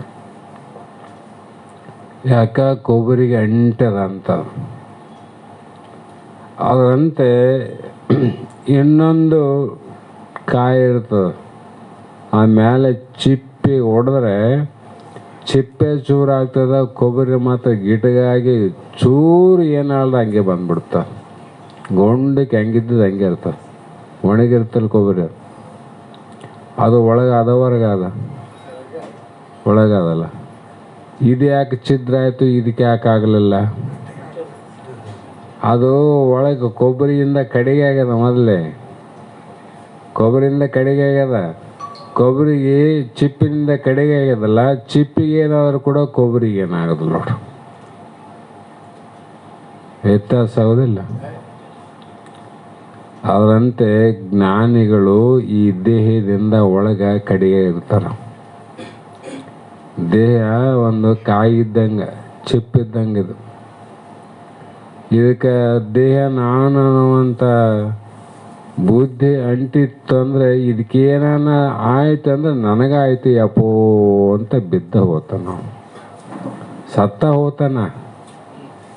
ಕೆಲವೊಂದು ಸಲ ನೀರು ಸಾಯ್ತೀರಂತಲ್ಲ, ಸತ್ತಾರ ನಿಮ್ಮವ್ರು ಅಂದ್ರೆ ಸುದ್ದಿ ಕೇಳಿ ಸತ್ತವ್ರಾರ. ತಾನು ಸತ್ತಿಲ್ಲ, ನಿಮ್ಮವ್ರು ಸತ್ತಾರಂದ್ರೆ ಇವನು ಸತ್ತಾನಿಲ್ಲಿ. ಅಂಥವ್ರು ನೀನೇ ಸಾಯ್ತಿದ್ದಂದಾಗ ನಾವು ಬದುಕ್ತೇವೇನು? ಅಲ್ಲೇ ಅರ್ಧ ಜೀವ ಆಯುಷ್ಯ ಹೋಗೇ ಬಿಡ್ತದೆ. ಯಾಕಂದರೆ ಅಜ್ಞಾನಿಗಳ ಶರೀರ ಇಷ್ಟೇ, ಅಜ್ಞಾನಿಗಳ ಜೀವನ ಇಷ್ಟೇ. ನಿಜವಾಗಿ ಕೂಡ ನಾವು ಯಾರೂ ಕೂಡ ಹಸಿ ಕಾಯಲ್ಲ, ಒಣಗಿದ ಕಾಯಿ ಒಳಗೆ ಕೊಬ್ಬರಿದ್ದಂಗೆ. ಜೀವಾತ್ಮ ಹೇಗಾನ ಅಂದರೆ, ಪರಮಾತ್ಮ ಹೇಗಾನಂದರೆ ಶರೀರದಲ್ಲಿ ಅವನು ಶರೀರಕ್ಕೆ ಅಂಟಲಾದ ಒಣಗಿದ ಕೊಬ್ಬರಿದ್ದಂಗಾನ. ಅದಕ್ಕೆ ಈ ದೇಹಕ್ಕೆ ಏನಾದರೂ ಕೂಡ ಅವ್ರಿಗೆ ಏನಾಗೋದಿಲ್ಲ ನೋಡು. ದೇಹ ಒಡೆದು ಸೀಡಿದ್ರು ಕೂಡ ಅವನಿಗೆ ಏನಿಲ್ಲ. ಯಾಕಂದರೆ ಕೊಬ್ಬರಿಗೆ ಏನಾಗ್ತದೆ, ಚಿಪ್ಪಿಗೇನೇನು ಆಗ್ಬೇಕು. ಇದು ಯಾವುದು? ಈಶ್ವರಂದು. ಈ ದೇಹ ನಾನು ಅನ್ನೋದು ಏನು ಎಂಟೇನಲ್ಲ, ಇದು ಜೀವನ ನೋಡ್ರಿ. ಇಷ್ಟೇ. ಜೀವನಿಗೆ ಯಾಕೆ ದುಃಖ, ಈಶ್ವರನಿಗೆ ಯಾಕೆ ದುಃಖ ಇಲ್ಲ ಅಂದರೆ ಈಶ್ವರ ಗಿಡಗಾಗನ, ಜೀವ ಇನ್ನು ಹಸಿಯಾನಂತ. ಹಸಿ ಅಂದ್ರೆ ಏನು? ಅಜ್ಞಾನಗಾನ. ಗಿಟಗ ಅಂದ್ರೆ ಏನು? ಜ್ಞಾನ ಆಗ್ಯದ ಅಂತ ಅರ್ಥ. ಹಾಗಾಗಿ ಇಲ್ಲಿ ಇಷ್ಟೇ ಹೇಳಾದ ಶಿಷ್ಯನು ಮತ್ತೆ ಬಳಿಕಲ ಗುರುಪಾದ ನಳಿನಕ್ಕೆ ನಮಿಸಿ ನಿರ್ಮಳ ರೂಪ ಕರುಣಿಸಿ ಎನ್ನುತ್ತೆ ಕೈ ಮುಗಿಯುತ್ತ ಎಳಸಿ ಭಿನ್ನೈಷದನು ಆಸೂನು ಅಂತ. ನಮ್ಮ ಗುರು ಶಿಷ್ಯ ಸಂಪ್ರದಾಯ ಎಲ್ಲಿ ಬಂದಾವಂದ್ರೆ ಗೊತ್ತಾವಲ್ಲ. ಈಗ ಇದ್ರ ಮೇಲೆ ಗೊತ್ತಾಗ್ತದೆ ನಾವು ಯಾರು ಶಿಷ್ಯರಾಗಿವಿ, ಯಾರು ಗುರುಗಳಾಗಿವಿ ಅಂತ. ಅದೇನೇ ಇರಲಿ, ಆದರೆ ನಾವು ಮುಕ್ತರ ಆಗ್ಬೇಕಾದ್ರೆ ಪರಮಾತ್ಮನ ಮಾತಿಗೆ, ಗುರುನಾಥನ ಮಾತಿಗೆ, ಸಂತ ಶರಣರ ಮಾತಿಗೆ ತಲೆಬಾಗಬೇಕು. ಅಜ್ಞಾನಿಗಳ ಮಾತಿಗೆ ತಲೆಬಾಗಿ ಹೋದರೆ ಏನಾಗ್ತದಂದ್ರೆ ಜೀವಂತವಾಗಿ ಗಲ್ಲಿಗೆ ಬಿದ್ದಂಗೆ ನೋಡಷ್ಟೆ, ಗಲ್ಲಿಗೇರಿಸಿದಂಗೆ ಅವ. ಈ ರೀತಿ ಏನು ಕೇಳಿನೇ ಗುರುವೇ ಅಷ್ಟ ನನಗೆ ಹೇಳಬೇಕು ಅಂತ ಹೇಳದಲ್ಲೇ ಅನಂತರ ಅಂದರೆ ಆಮೇಲೆ ಆ ಗುರುಪಾದ ನಳಿನಕ್ಕೆ, ಆ ಗುರುಗಳ ನಳಿನ ಅಂದರೆ ಪಾದ ಕಮಲಗಳಿಗೆ ನಮಿಷ್ ಅಂದರೆ ನಮಸ್ಕಾರವನ್ನು ಮಾಡಿ, ಹೇ ನಿರ್ಮಳ ರೂಪ, ಎಲೈ ಶುದ್ಧ ಚಿನ್ಮಾತ್ರ ಸ್ವರೂಪನಾದ ಗುರುವೇ, ನೀನು ಕಡೆಗೆ ಮಾಡಿದ ನೋಡಿ. ಇಲ್ಲಿ ನೀನು ದೇಹದಿಂದ ಕಡೆಗೆ ಆಗಿದೆ ಅಂದರೆ ದೇಹಕ್ಕೆ ಮುಂದೆ ಬರುವಂಥ ಸಾವಿನಿಂದ ನೀನು ಬೇರೆ ಆಗಿದ್ದೆ ಅಂತ ಅರ್ಥ ಮಾಡ್ಬೇಕಲ್ಲಿ. ಕಾಣ್ತದ ಅವನಿಗೆ, ಅಳ್ಳಾಡಿಸಿದ್ರೆ ಗೊತ್ತಾಗಲ್ಲ. ನೀನು ಗಿಟಕ ಅದು ಇದು ಹಾಲವೋ ಏನೋ ಕೆಟ್ಟದು, ಕಾಯಿ ಕೆಟ್ಟದಂತ ಮೂಸಿ ನೋಡಿದ್ರೆ ಗೊತ್ತದೆ ಕಾಯಿ ಕೆಟ್ಟದು ಬೇರೆ ಕೊಡು ಅಂತೀವಿ. ಅಲಗಾಡಿದ್ರೆ ನೀರು ಜಗ್ಗ್ಯಾವಪ್ಪ ಇದು ಕೊಡು ಅಂತೀವಿ. ಅಲಗಾಡಿದ್ರೆ ಇದು ಗಿಟಕ ಆದಪ್ಪ ಅಂತೀವಿ. ಹೊರಗೆ ನೋಡೇ ತೆಂಗಿನಕಾಯಿ ಗೊತ್ತಿಡ್ತೀವಿ. ಅಂಥ ಶಿಷ್ಯನಿಗೆ ಗುರುವಿನ ಗೊತ್ತಾಗಂಗಿಲ್ಲೇನು? ಇವನು ಬಹುದಿಂದ ಕಡೆಗೆ ಇವನು ಬಹುದಾಗಿ ಬಿದ್ದು ಒದ್ದಾಡ್ತಾನೋ ಗೊತ್ತಾಗನೆ ಹೇಳ್ತಾನ, ಎಲೈ ಶುದ್ಧ ಚಿನ್ಮಾತ್ರ ಸ್ವರೂಪನೇ, ನನಗೆ ಕರುಣಿಸು ಎನ್ನುತ್ತೆ. ಅಂದರೆ ನನ್ನ ಮೇಲೆ ನಿಮ್ಮ ಕೃಪೆ ಇರಲಿ. ಕೃಪೆ ಅಂದರೆ ಕರುಣೆ ಅಂದರೆ ದಯಾಳತ್ವ ಅಂದ್ರೆ ಒಂದೇ. ಆ ಕರುಣೆ ದಯಾಳತ್ವಕ್ಕೆ ಇನ್ನೊಂದು ಏನು ಶಬ್ದ ಅಂದರೆ ಕೃಪಾ ಅನ್ನೋದಕ್ಕೆ ಪರದುಃಖ ನಿವಾರಕ ಕೃಪಾ ಅಂತ ಬರೆದವ ಶಾಸ್ತ್ರ. ನಾನು ಗುರುವಾಗಿನಿ, ನನಗಾಗುವಂಥ ನನ್ನ ದುಃಖ, ನನ್ನ ಸಂಸಾರ ದುಃಖವನ್ನು ನಿವಾರಿಸಿಕೊಳ್ಳಲಿಕ್ಕೆ ಪ್ರಯತ್ನ ಮಾಡೋದು, ನನ್ನವರು ಅಂತ ಮಾಡೋದು ಇದು ಕೃಪೆ ಅಲ್ಲ ಅಂತ. ನೀನು ಮೋಹಕ್ಕೆ ಬಿದ್ದಿದ್ದಿ, ನನ್ನ ಮಕ್ಕಳು, ನನ್ನ ಹೆಂಡ್ರು, ನನ್ನ ಸಂಸಾರ ಅಂತ ನೀನು ಅಲ್ಲಿ ಕೃಪೆ ಮಾಡ್ತಿದ್ದಿ. ಅದೇನು ದೊಡ್ಡಾಗೋದು? ನಾಯಿ ನರಿ ಎಂದೇ ಮಾಡ್ತಾವೆ, ಅವೇನು ಮಾಡಂಗಿಲ್ಲ. ಸಣ್ಣ ಇವರಾಗಿ ಏನೇನು ಮಾಡ್ತಾವೆ ಪಾಪ. ಪಕ್ಷಿ ಎಲ್ಲೇ ಇರ್ತಾವ, ಎಂಥ ಅರಮನೆ ಅಂತ ಯಾರು ಕಳ್ಳರಿಗೆ, ಕಾಕರಿಗೆ, ಸುಳ್ಳರಿಗೆ, ಪ್ರಾಣಿಗಳಿಗೆ, ಪಕ್ಷಿಗಳಿಗೆ ತನ್ನ ಮನೆ ಯಾರ ಕೈ ಸಿಗಬಾರದಂತೇಳಿ ನೀರಿದ್ದ ಜಾಗದಲ್ಲಿ ಇರುವಂಥ ಒಂದು ಗಿಡದಲ್ಲಿ, ಆ ಗಿಡದ ಕೊನೆ ಕೊಂಬೆಯಲ್ಲಿ ಹೋಗಿ ಒಂದು ಬಚ್ಚು ಕಟ್ತದ ಮನೆ. ಎಂಥ ಮನೆ ಅದು? ಬೆಚ್ಚನೆ ಮನೆ ಅಂತ. ಎರಡಂತ ಮನೆ ಇರ್ತಾವೆ ನೋಡಿರ್ಬೇಕಾದ್ರೆ. ಕೆಳಗೊಂದು ಮೇಲೇನು ಮಾಡಿದ ಗುಬ್ಬಿ ಬಚ್ಚು ಅಂತ ಇರ್ತಾವಲ್ಲ, ಏನು ತಾನು ಕಟ್ಟ್ಯದದು.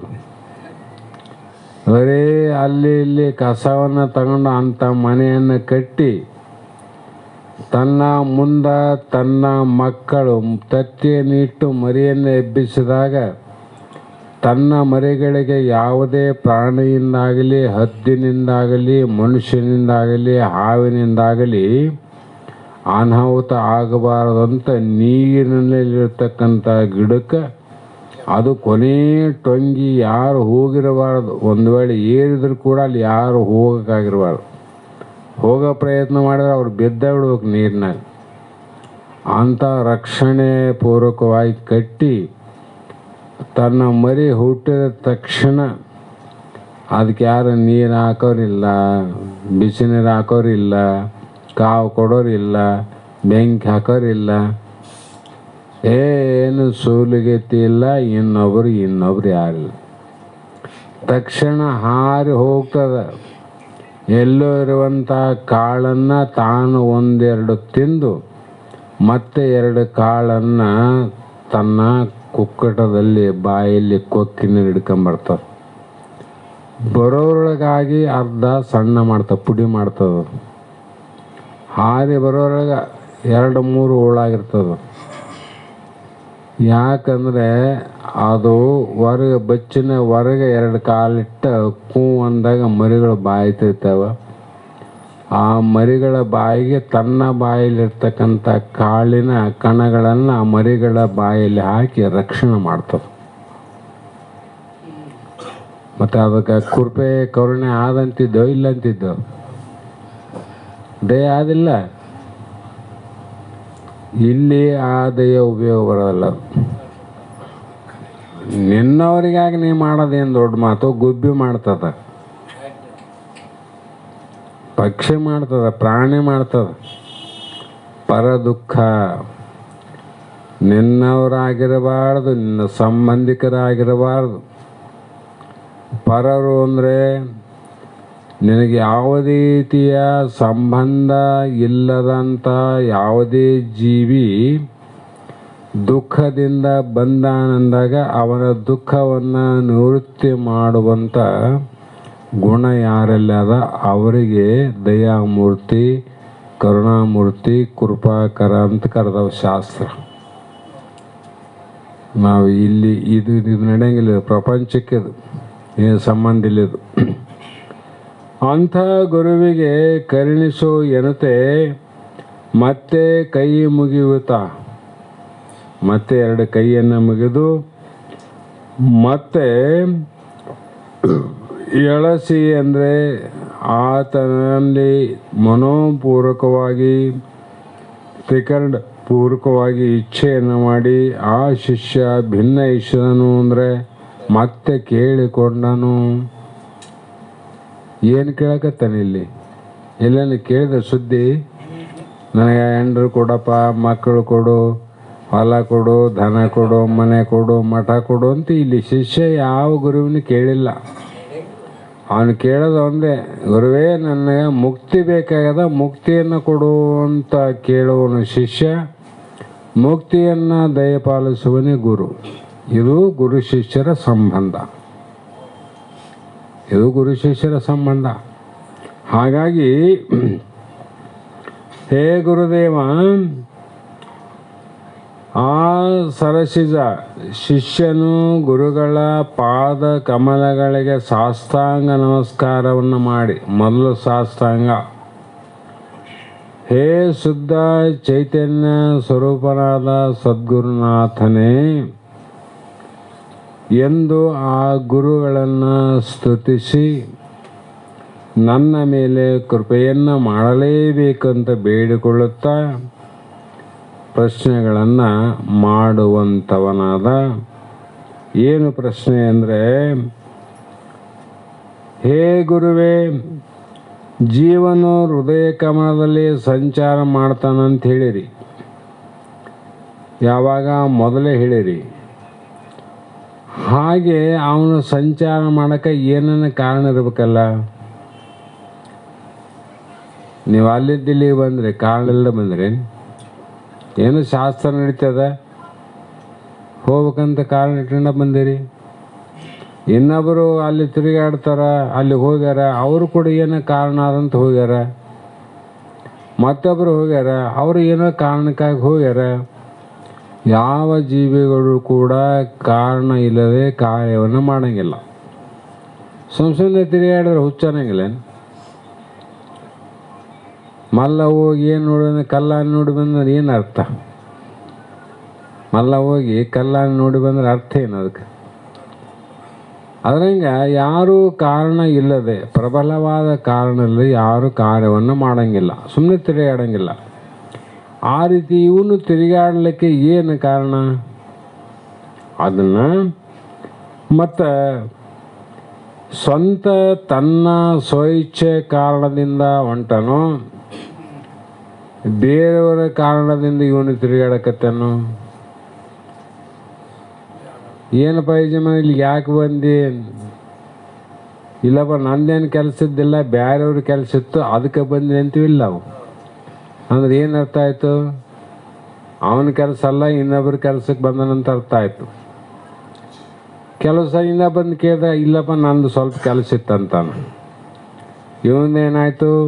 ತಾನು ಸ್ವಂತ ಕೆಲಸನ ಬಂದನಂತ ಅರ್ಥ ಆಯಿತು. ಇವಂದೇನಾಯಿತು? ಇನ್ನೊಬ್ಬರ ಕೆಲಸ ಸಲುವಾಗಿ ಬಂದನಂತ ಅರ್ಥ ಆಯಿತು. ಆದ್ರಂಗ ಈ ಜೀವ ತನ್ನ ಸ್ವಂತ ಕೆಲಸಕ್ಕಾಗಿ ಸಂಚಾರ ಮಾಡ್ತಾನೋ, ಇನ್ನೊಬ್ಬರ ಸಲುವಾಗಿ ಮಾಡ್ತಾನೋ? ಶಿಷ್ಯನ ಪ್ರಶ್ನೆ ನೋಡ್ರಿ. ಇವುಗಳನ್ನು ಬೇರೆ ಬೇರೆ ಕಾರಣ ಅಂದರೆ ಆ ಕಾರಣ ಯಾವುವು? ಜೀವನ ಕಾರಣ ಏನದ, ಮತ್ತು ಶಿವನ ಕಾರಣ ಏನದ? ಒಂದು ಬೇಕಲ್ಲ. ಆ ಕಾರಣ ಇದ್ರೆ ಹೇಳ್ರಿ. ಈ ವಿಷಯವನ್ನು ನನಗೆ ಹೇಗೆ ಹೇಳಬೇಕು ತಿಳಿಯುವಂತೆ ಕೃಪೆ ಮಾಡಿ ಹೇಳಬೇಕು. ಏನೋ ಇವನು ಕೇಳೋಣಪ್ಪ ಸುಮ್ಮನೆ ಏನನ್ನ ಹೇಳಿ ಹೋಗ್ಬೇಕಂತ ಆ ಹೊಟ್ಟೆ ಕಿಚ್ಚಿ ಹೇಳಬೇಡ. ನನಗೆ ಗುರುವೇ, ಜೀವಾತ್ಮನು ಆ ಸರಸಿದೊಳೆಯಂತೂ ಸಂಚರಿಸುವುದು ಅದಕ್ಕೇನು ಕಾರಣ? ಅದಂ ನೀನೇ ಕರುಣದಿಂದ ಒರೆಯುವುದು ಎನಗೆ ಒಲಿದು ಅಂದ. ನೀವು ಕೃಪೆ ಮಾಡಿ ಬೇಸರವಂತಪ್ಪ ಇವಂದೇನು ಕಿರಿಕಿರಿ ಅಂತ ಏನನ್ನೇ ಹೇಳೋಬೇಡ ಗುರುವೇ, ಕೃಪೆ ಮಾಡಿ ಹೇಳೋ ಅನ್ನುವಂಥ ಮಾತಿಗೆ ಪ್ರಶ್ನೆಯನ್ನು ಮಾಡಿದ. ಆವಾಗ ಇಲ್ಲಿ ಹೇಳಕ್ಕೆ ಶುರು ಮಾಡ್ತಾರೆ. ಏನೇ ಕೇಳು ವತ್ಸ, ಜೀವನು ಕರ್ಮ ವಸದಿ ಆ ತನು ಮಧ್ಯ ಕಮಲದಲ್ಲಿ ಸುಳಿವಂ ತನಗೆ ಮನವೇ ರಥವಾಗಲು ಅದನ್ನು ಏರಿ ಅಂದು. ನೀನೇನು ಪ್ರಶ್ನೆ ಮಾಡಿದೆ ಎಲ್ಲದಕ್ಕೆ ಹೇಳಬೇಕಲ್ಲಪ್ಪ, ನೀ ಬಿಡೋನಲ್ಲ ಅಂತ. ಅದಕ್ಕೆ ಹೇ ಶಿಷ್ಯನ ಕೇಳು, ವತ್ಸ ಅಂದರೆ ಶಿಷ್ಯ. ಆ ಜೀವನು ಕರ್ಮವಶದಿಂದ ಅಂದರು. ನಾವು ಯಾಕೆ ತಿರುಗಾಡ್ತೀವಿ ಅಂದರೆ ಕರ್ಮವಶದಿಂದ ಬಂದೀವಿ ಜಗತ್ತಿಗೆ. ಮೊದಲೇ ಹೇಳಿನಿ, ತಪಸ್ಸು ಮಾಡಿ ಬಂದಿಲ್ಲ, ಏನೋ ಮಾಡಿ ಬಂದಿಲ್ಲ. ಕರ್ಮಜನ್ಯ ಶರೀರ, ಹಿಂದೆ ಕರ್ಮ ನಗುತ್ತಾ ನಗುತ್ತಾ ಮನಸ್ಸಿಗೆ ಬಂದಂಗೆ ಕರ್ಮ ಮಾಡೀವಿ. ಈಗ ನಗುತ್ತಾ ನಗುತ್ತಾ ನಗುತ್ತಾ ಅವನ್ನ ಉಂಡೆ ಮುಗಿಸ್ಬೇಕು. ಉಣದೆ ತಪ್ಪಿಸಿಕೊಂಡ್ರೆ ಮುಂದಿನ ಜನ್ಮಕ್ಕೆ ಬಡ್ಡಿ ಸಮೇತವಾಗಿ ನೀನೇ ಅನುಭವಿಸ್ಬೇಕು. ಮತ್ತೆ ಬಡ್ಡಿ ಸಮೇತ ಈ ಉಳಿಸಂಡಿ ಏನು ಉಪಾಯ ಮಾಡಿ ಮುಂದೆ ಬಡ್ಡಿ ಸಹಿತವಾಗಿ ಕಟ್ಬೇಕಾತ್ ನೋಡ್ರಿ. ಅದಕ್ಕೆ ಜೀವನು ಕರ್ಮವಶದಿಂದ ಅಂದರು. ಸಂಚಾರ ಮಾಡಬೇಕಾದ್ರೆ ಅವನು ಕರ್ಮವಶದಿಂದ ಸಂಚಾರ ಮಾಡ್ತಾನೆ. ಯಾರ ಪರವಾಗಿ ಅಲ್ಲ, ಯಾರ ಇಚ್ಛೆ ಪ್ರಕಾರ ಅಲ್ಲ, ಯಾರ ಹೇಳ್ಯಾರಂತಲ್ಲ, ಯಾವ ಕಾರಣಕ್ಕಾರೆ ಅಲ್ಲ, ಕರ್ಮವೇ ಅದಕ್ಕೆ ಕಾರಣ. ಆ ಕಾರಣಕ್ಕಾಗಿ ಸಂಚಾರ ಮಾಡ್ತಾನೆ. ಒಂದು ಯಾಕೆ ಸಂಚಾರ ಮಾಡ್ತಾನೆ ಕೇಳಿದ್ದೆಲ್ಲ, ಕರ್ಮಕ್ಕಾಗಿ ಸಂಚಾರ ಮಾಡ್ತಾನೆ. ಮತ್ತು ಅವನಿಗೆ ಸಂಚಾರ ಮಾಡೋಕ್ಕೆ ಸಾಧನೆ ಏನಂತ ಕೇಳಿದಲ್ಲ, ಏನು ವಿಮಾನ ಸಾಧನ ಅದು, ಹಡಗ ಅದು, ಇಲ್ಲಿ ಟ್ಯಾಕ್ಟರ್ ಅದಂದರೆ ಯಾವ್ಯಾವಿಲ್ಲ. ಇಲ್ಲಿ ಮನವೇ ರಥವಾಗಲು ಅದನ ಏರಿ. ಏನು ರಥ ಇಲ್ಲಿ? ಜೀವನಿಗೆ ರಥ ಮನಸ್ಸೇ ರಥ ನೋಡ್ರಿ. ಹೊರಗಡೆ ರಥಗಳಾವಲ್ಲ, ಇಲ್ಲಿ ಮನಸ್ಸೇ ರಥ. ಮನಸ್ಸ ರಥನ ಬದಲು ಇನ್ನೊಂದು ಏನಾನ ರಥ ಅಂತ ಹೇಳ್ಬೋದಾಗಿತ್ತಲ್ಲ. ಯಾಕೆ ಹೇಳಕ್ಕೆ ಬರಂಗಿಲ್ಲ ಅಂದರೆ ಅನುಭವಕ್ಕೆ ವಿರುದ್ಧ ಆತವ. ಆ ರಥ ಈ ದೇಹದಾಗ ಓಡಾಡಕ್ಕೆ ಬರ್ತದೆ, ಬೇರೆ ಏನನ್ನು ಹೇಳಿದರೆ. ಮನಸ್ಸೇ ರಥ, ಆ ರಥವನ್ನು ಏರಿ. ಮನಸ್ಸು ಆಕಾರ ಇಲ್ಲ, ಮನಸ್ಸಿಗೆ ನಿರಾಕಾರ ಅದ, ಹೌದಾ ಇಲ್ಲ? ಮತ್ತು ಜೀವನ ಕೂಡ ನಿರಾಕಾರನ. ನಿರಾಕಾರ ಕೂಡಕ್ಕೆ ಬರ್ತಾವ. ಈ ರಥಕ್ಕೆ ಆಕಾರ ಇತ್ತು, ಜೀವನ ನಿರಾಕಾರ ಇದ್ದರೆ ಹೆಂಗೆ ಹೇರಕ್ಕೆ ಬರ್ತದ? ಜೀವ ನಿರಾಕಾರನ, ಮನಸ್ಸು ನಿರಾಕಾರ ಅದ. ಆ ಮನಸ್ಸೇ ರಥವನ್ನು ಮಾಡಿಕೊಂಡು ಅದನ್ನು ಏರಿ ಆತ ಮನಸ್ಸೇ ಸಾಧನವಾಗಿ ಈ ಮನೋಸಾಧನದಿಂದ ಜೀವನು ತನ್ನ ಇಚ್ಛೆ ಬಂದಂಥ ಸಂಚಾರ ಮಾಡೋಕ್ಕೆ ಬರಂಗಿಲ್ಲ. ಎತ್ತೇಳ್ತಾರೆ ಮೊದಲು. ನಾವೆಂತ ಕಡೆ ಮನಸ್ಸು ಮಾಡಿದ್ರೆ ನಾನೇ ಮಾಡ್ತಂದ ಬಂತೀವಿ. ಮಾಡಪ್ಪ, ನಿನ್ನ ಕೂದಲು ನೀ ಮಾಡ್ಕೋಕ್ಕೆ ಬರಂಗಿಲ್ಲ, ಏನು ಮಾಡ್ತಿದ್ದೋ ಮರಾಯ ಅಂತಾನೆ ಮಹಾತ್ಮ. ತನ್ನ ಇಚ್ಛೆಯಿಂದ ಇವನು ಸಂಚಾರ ಮಾಡಕ್ಕೆ ಹೊಂಟಿಲ್ಲ. ಮೊದಲು ಕೇಳಿದ್ದಲ್ಲಿ ಇಲ್ಲ. ಮತ್ತು ಯಾವರಿಂದ ಸಂಚಾರ ಮಾಡ್ತಾನಂದರೆ ಪೂರ್ವ, ಅಂದರೆ ಈ ಜನ್ಮಕ್ಕೆ ಬರೋದಕ್ಕಿಂತ ಹಿಂದಿನ ಜನ್ಮದಲ್ಲಿ ಮಾಡಿದಂಥ ಏನು ಈ ಜನ್ಮಕ್ಕೆ ಸಾಧನವಾದದ್ದು ಪ್ರಾರಬ್ಧ ಅದಲ್ಲ, ಕರ್ಮ ಅಂದ್ರೆ ಪ್ರಾರಬ್ಧ. ಆ ಪ್ರಾರಬ್ಧ ಕರ್ಮ ಅದ. ಆ ಕರ್ಮಕ್ಕೆ ಆಧೀನವಾಗಿ ಇವನು ಸಂಚಾರ ಮಾಡ್ತಾನೆ ನೋಡ್ರಿ. ಈಶ್ವರ ಅಧೀನನಲ್ಲ, ನಿನ್ನ ಅಧೀನಲ್ಲ, ನಿನ್ನ ಹುಟ್ಟಿಸಿದ ತಂದೆ ತಾಯಿ ಅಧೀನಲ್ಲ, ನಿನ್ನ ಮಕ್ಕಳ ಅಧೀನಲ್ಲ, ಮೊಮ್ಮಕ್ಕಳ ಅಧೀನಿಲ್ಲ. ಅವರ ಕರ್ಮ ಅಧೀನ ಅವರಿಗೆ, ನಿನ್ನ ಕರ್ಮ ಅಧೀನ ನಿನಗೆ. ಎಲ್ಲರ ಕರ್ಮಕ್ಕೆ ಅನುಸಾರವಾಗಿ ಸಂಚಾರ ಮಾಡ್ತೀವಿ. ನಾವೇನು ಮಾಡ್ತೀವಿ? ಆ ಕರ್ಮವನ್ನು ತಿದ್ದೋದಕ್ಕೆ ಹೋಗಿ ನಾವು ಕೂಡ ಆ ಕರ್ಮದಲ್ಲಿ ಬಿದ್ದು ಒಳ್ಳಾಡ್ತೀವಿ. ತಿದ್ದಕ್ಕೆ ಬರಂಗಿಲ್ಲ, ಅದು ಪೂರ್ವಜನ್ಮದ ಕರ್ಮ. ಹಾಗಾಗಿ ಕರ್ಮಕ್ಕೆ ಆಧೀನವಾಗಿ ಮನಸ್ಸನ್ನು ಸಾಧನ ಮಾಡಿಕೊಂಡು ಈ ಜೀವ ಭೋಗ ಪ್ರಾಪ್ತಿಗಾಗಿ ಈ ಅಷ್ಟದಳ ಕಮಲದಲ್ಲಿ ಸಂಚಾರ ಮಾಡುವನು. ಅವನು ಎಷ್ಟರ ದಾರಿಯಿಂದ ಅಷ್ಟದಳ, ನಿನ್ನೆ ಹೇಳ್ಯಾರಲ್ಲ, ಆ 8 ದಳ ಅಂದರೆ ಎಲೆಗಳು, ರೋಚಕ ಮಾಡಿ ಹೇಳ್ಯಾರ ರೂಪಕ. ಅಷ್ಟದಳ ಕಮಲದಲ್ಲಿ ಅಷ್ಟೇ ಸಂಚಾರ ಮಾಡ್ತಾರೆ. ಈ ದಳದಲ್ಲಿ ಬಿಟ್ಟನಂದ್ರೆ ಇನ್ನೊಂದು ದಳಕ್ಕೆ, ಇನ್ನೊಂದು ದಳದಿಂದ ಇನ್ನೊಂದು ದಳಕ್ಕೆ, ಇನ್ನೊಂದು ದಳದಿಂದ ಹಿಂಗೆ ತಿರುಗ್ತಾ ಇರ್ತಾವೆ. ಹೀಗೆ ಆ ಕಮಲದ ದಳಗಳಲ್ಲಿ ಒಂದನ್ನು ಬಿಟ್ಟು ಇನ್ನೊಂದು ದಳಕ್ಕೆ ಹೋಗಲು ಅವನಿಗೆ ಪ್ರೇರಣೆ ಮಾಡೋರು ಯಾರಪ್ಪ? ಈ ದಳದಿಂದ ಅಲ್ಲಿಗೇನು ಹೋಗಂತ ಕಳಿಸೋರು ಯಾರು? ಮನಸ್ಸು ಸಾಧನ ಅಷ್ಟೇ. ಆದರೆ ನಿನ್ನ ಗುಣಗಳೇ ನಿನಗೆ ಪ್ರೇರಣೆ ಅಂದರು. ಇಲ್ಲಿ ಸತ್ವಗುಣ ತಮಗುಣ ರಜೋಗುಣ ಅಂತಾವ ನೋಡ್ರಿ. ಆ ಗುಣಗಳೇ ನಿನ್ನ ಕರ್ಮಾನುಸಾರವಾಗಿ ಪ್ರಾರಬ್ಧಾನುಸಾರವಾಗಿ ಇಲ್ಲಿಂದ ಅಲ್ಲಿಗೆ ದಬ್ಬುತ್ತವ. ಆ ದಳಕ್ಕೆ ಹೋದಾಗ ನಿನಗೇನೇನು ಆಗ್ತದ ಅಂತಂದರೆ, ಒಂದೊಂದು ದಳಕ್ಕೆ ಜೀವನ ಹೋದಾಗ ಒಂದೊಂದು ದಳದ ಉಪಾಧಿಯಿಂದ ಅವನಿಗೆ ಅಶುಭವಾಗ್ತದೆ, ಮತ್ತು ಭಕ್ತಿ ಹುಡ್ತದೆ, ಕ್ರೋಧ ಆಗ್ತದೆ. ಇವೆಲ್ಲ ಉತ್ಪತ್ತಿ ಆಗೋದು ಯಾವುದರಿಂದ ಅಂದರೆ ದಳಗಳಿಂದ. ಅದಕ್ಕೆ ಭಾಳ ತಿರುಗಾಡಿದ್ರೆ ಹೇಳ್ದೆ, ದಳ ಇದ್ದದ ನೋಡಿ ಹೆಂಗೆ ತಿರುಗಾಡ್ತಾನೆ ಅಂತಾರಲ್ಲ, ದಳ ಇದ್ದದ ನಿವನಿಗೆ ಹೆಂಗೆ ತಿರುಗಾಡ್ತಾನೆ ನೋಡಿ ಅನ್ನಂಗಿಲ್ಲ. ಅವ್ರು ಹಿಂದಿನವ್ರು ಭಾಳ ಚಲೋ ಮಾಡ್ಯಾರ. ಅವರು ಶಾಸ್ತ್ರ ಕೇಳಿಲ್ಲ, ಬರೇ ಹಿರಿಯರ ಮಾತು ಹೇಳ್ಕೊಂಡು ಹೇಳಿದ್ರು. ಅದು ನಿಜವಾಗಿ ದಳಕ್ಕೆ ಹೋದಾಗ ಆ ಗುಣ ಎದ್ದು ಹೇಳ್ತಾವ. ಆ ಕೆಲವೊಂದು ದಳಕ್ಕೆ ಹೋದಾಗ ಚಂಚಲ ಆಗ್ತದ, ಯಾಕಂದ್ರೆ ರಜೋಗುಣ ಕೆಲಸ ಮಾಡ್ತದ. ಒಂದೊಂದು ದಳಕ್ಕೆ ಹೋದಾಗ ಶಾಂತಿ ಉತ್ಪತ್ತಿ ಆಗ್ತದೆ, ಅಲ್ಲಿ ಸಾತ್ವಿಕ ಗುಣ ಇರ್ತದೆ.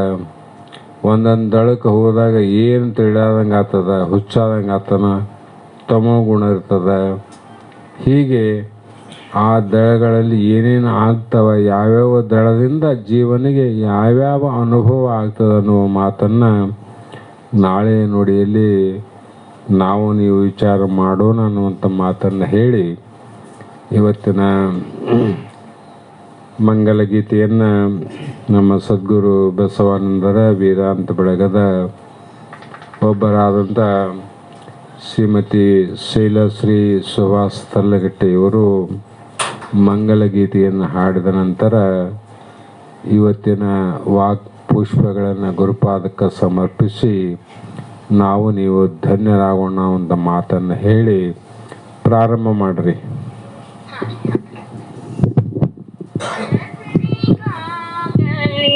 ಮಂಗಳ ನಿತ್ಯ ಸರ್ವರಿಗಾಗಲಿ ಮಂಗಳ ನಿತ್ಯ ಸರ್ವರಿಗಾಗಲಿ ಮಂಗಳ ಸರ್ವರಿಗಾಗಲಿ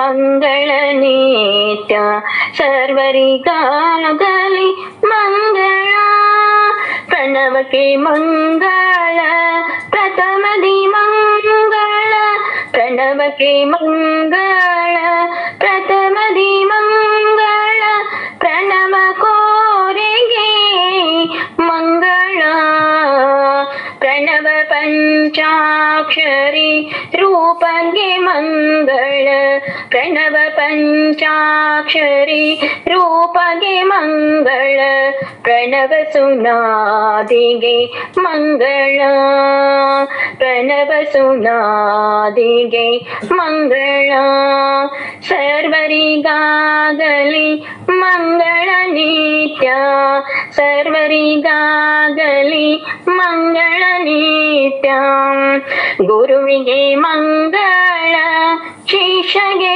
ಮಂಗಳ ಗುರುವಿಗೆ ಮಂಗಳ ಶಿಷ್ಯಗೆ ಮಂಗಳ ಹರ ಗುರು ಭಕ್ತರಿಗೆ ಮಂಗಳ ಹರಿಹರ ಬ್ರಹ್ಮಾದಿಗಳಿಗೆ ಮಂಗಳ ಹಿರಿಯ ಕಿರಿಯರಿಗೆ ಮಂಗಳ ಹಿರಿಯ ಕಿರಿಯರಿಗೆ ಮಂಗಳ ಸರ್ವರಿಗಾಗಲಿ ಮಂಗಳ ನಿತ್ಯ ಸರ್ವರಿಗಾಗಲಿ ಮಂಗಳ ನಿತ್ಯ ವಿಶ್ವಧಾರೆಗೆ ವಿಶ್ವ ಕುಟುಂಬಿಗೆ ವಿಶ್ವಧಾರೆಗೆ ವಿಶ್ವ ಕುಟುಂಬಿಗೆ ವಿಶ್ವೋಧರನಿಗೆ ಮಂಗಳ ವಿಶ್ವಕ್ಕೆ ಮಿತ್ರಗೆ ವಿಶ್ವ ಸಾಕ್ಷಿಗೆ ವಿಶ್ವಕ್ಕೆ ಮಿತ್ರಗೆ ವಿಶ್ವ ಸಾಕ್ಷಿಗೆ ವಿಶ್ವಂಭರನಿಗೆ ಮಂಗಳ ವಿಶ್ವಂಭರನಿಗೆ ಮಂಗಳ ಸರ್ವರಿಗಾಗಲಿ ಮಂಗಳ ನಿತ್ಯ ಸರ್ವರಿಗಾಗಲಿ ಮಂಗಳ ನಿತ್ಯ ವೇದಕ್ಕೆ ಮಂಗಳ ಶಾಸ್ತ್ರಕ್ಕೆ ಮಂಗಳ ವೇದಕ್ಕೆ ಮಂಗಳ ಶಾಸ್ತ್ರಕ್ಕೆ ಮಂಗಳ ಆದಿಪುರಾಣಕ್ಕೆ ಮಂಗಳ ಕ್ರೋಧಿಗೆ ಕುಹಕಿಗೆ ಕಪಟಿಗೆ ಮಂಗಳ ಕ್ರೋಧಿಗೆ ಕುಹಕಿಗೆ ಕಪಟಿಗೆ ಮಂಗಳ ಸಾಧು ಸಜ್ಜನರಿಗೆ ಮಂಗಳ ಸಾಧು ಸಜ್ಜನರಿಗೆ ಮಂಗಳ ಸರ್ವರಿಗಾಗಲಿ ಮಂಗಳ ನಿತ್ಯ ಸರ್ವರಿಗಾಗಲಿ ಮಂಗಳ ನಿತ್ಯ ನಿತ್ಯಗೆ ಸತ್ಯಗೆ ಮುಕ್ತರಿಗೆ ಮಂಗಳ ನಿತ್ಯಗೆ ಸತ್ಯಗೆ ಮುಕ್ತರಿಗೆ ಮಂಗಳ ಪ್ರತ್ಯಗಾತ್ಮನಿಗೆ ಮಂಗಳ ನಿತ್ಯವು ಗುರು ಮಹಾಲಿಂಗಗೆ ಮಂಗಳ ನಿತ್ಯವು ಗುರು ಮಹಾಲಿಂಗಗೆ ಮಂಗಳ ಸತ್ಯಚಿದ್ರೂಪಗೆ ಮಂಗಳ ಸತ್ಯಚಿದ್ರೂಪಗೆ ಮಂಗಳ ಸರ್ವರಿಗಾಗಲಿ ಮಂಗಳ ನಿತ್ಯ ಸರ್ವರಿಗಾಗಲಿ ಮಂಗಳ ನಿತ್ಯ ಸರ್ವರಿಗಾಗಲಿ ಮಂಗಳ ಸರ್ವರಿಗಾಗಲಿ ಮಂಗಳ ಓಂ ಚೈತನ್ಯಂ ಶಾಶ್ವತಂ ಶಾಂತಂ ಯೋಗಾತೀತಂ ಧನ್ಯವಾದಗಳು ತಾಯಿ. ನಾದಬಿಂದು ಕಲಾತೀತಂ ತಸ್ಮೈ ಶ್ರೀ ಗುರವೇ ನಮಃ. श्रीमद् जगद्गुरु सिद्धार्थ स्वामी महाराज की जय। श्री सद्गुरु शिवपुत्र स्वामी महाराज की जय। श्री सद्गुरु बसवानंद स्वामी महाराज की जय। श्री सद्गुरु अभिनव महाराज की जय। सकल साधु संत महाराज की जय। जय मंगलम जय नमः पार्वती शिव हर महादेव।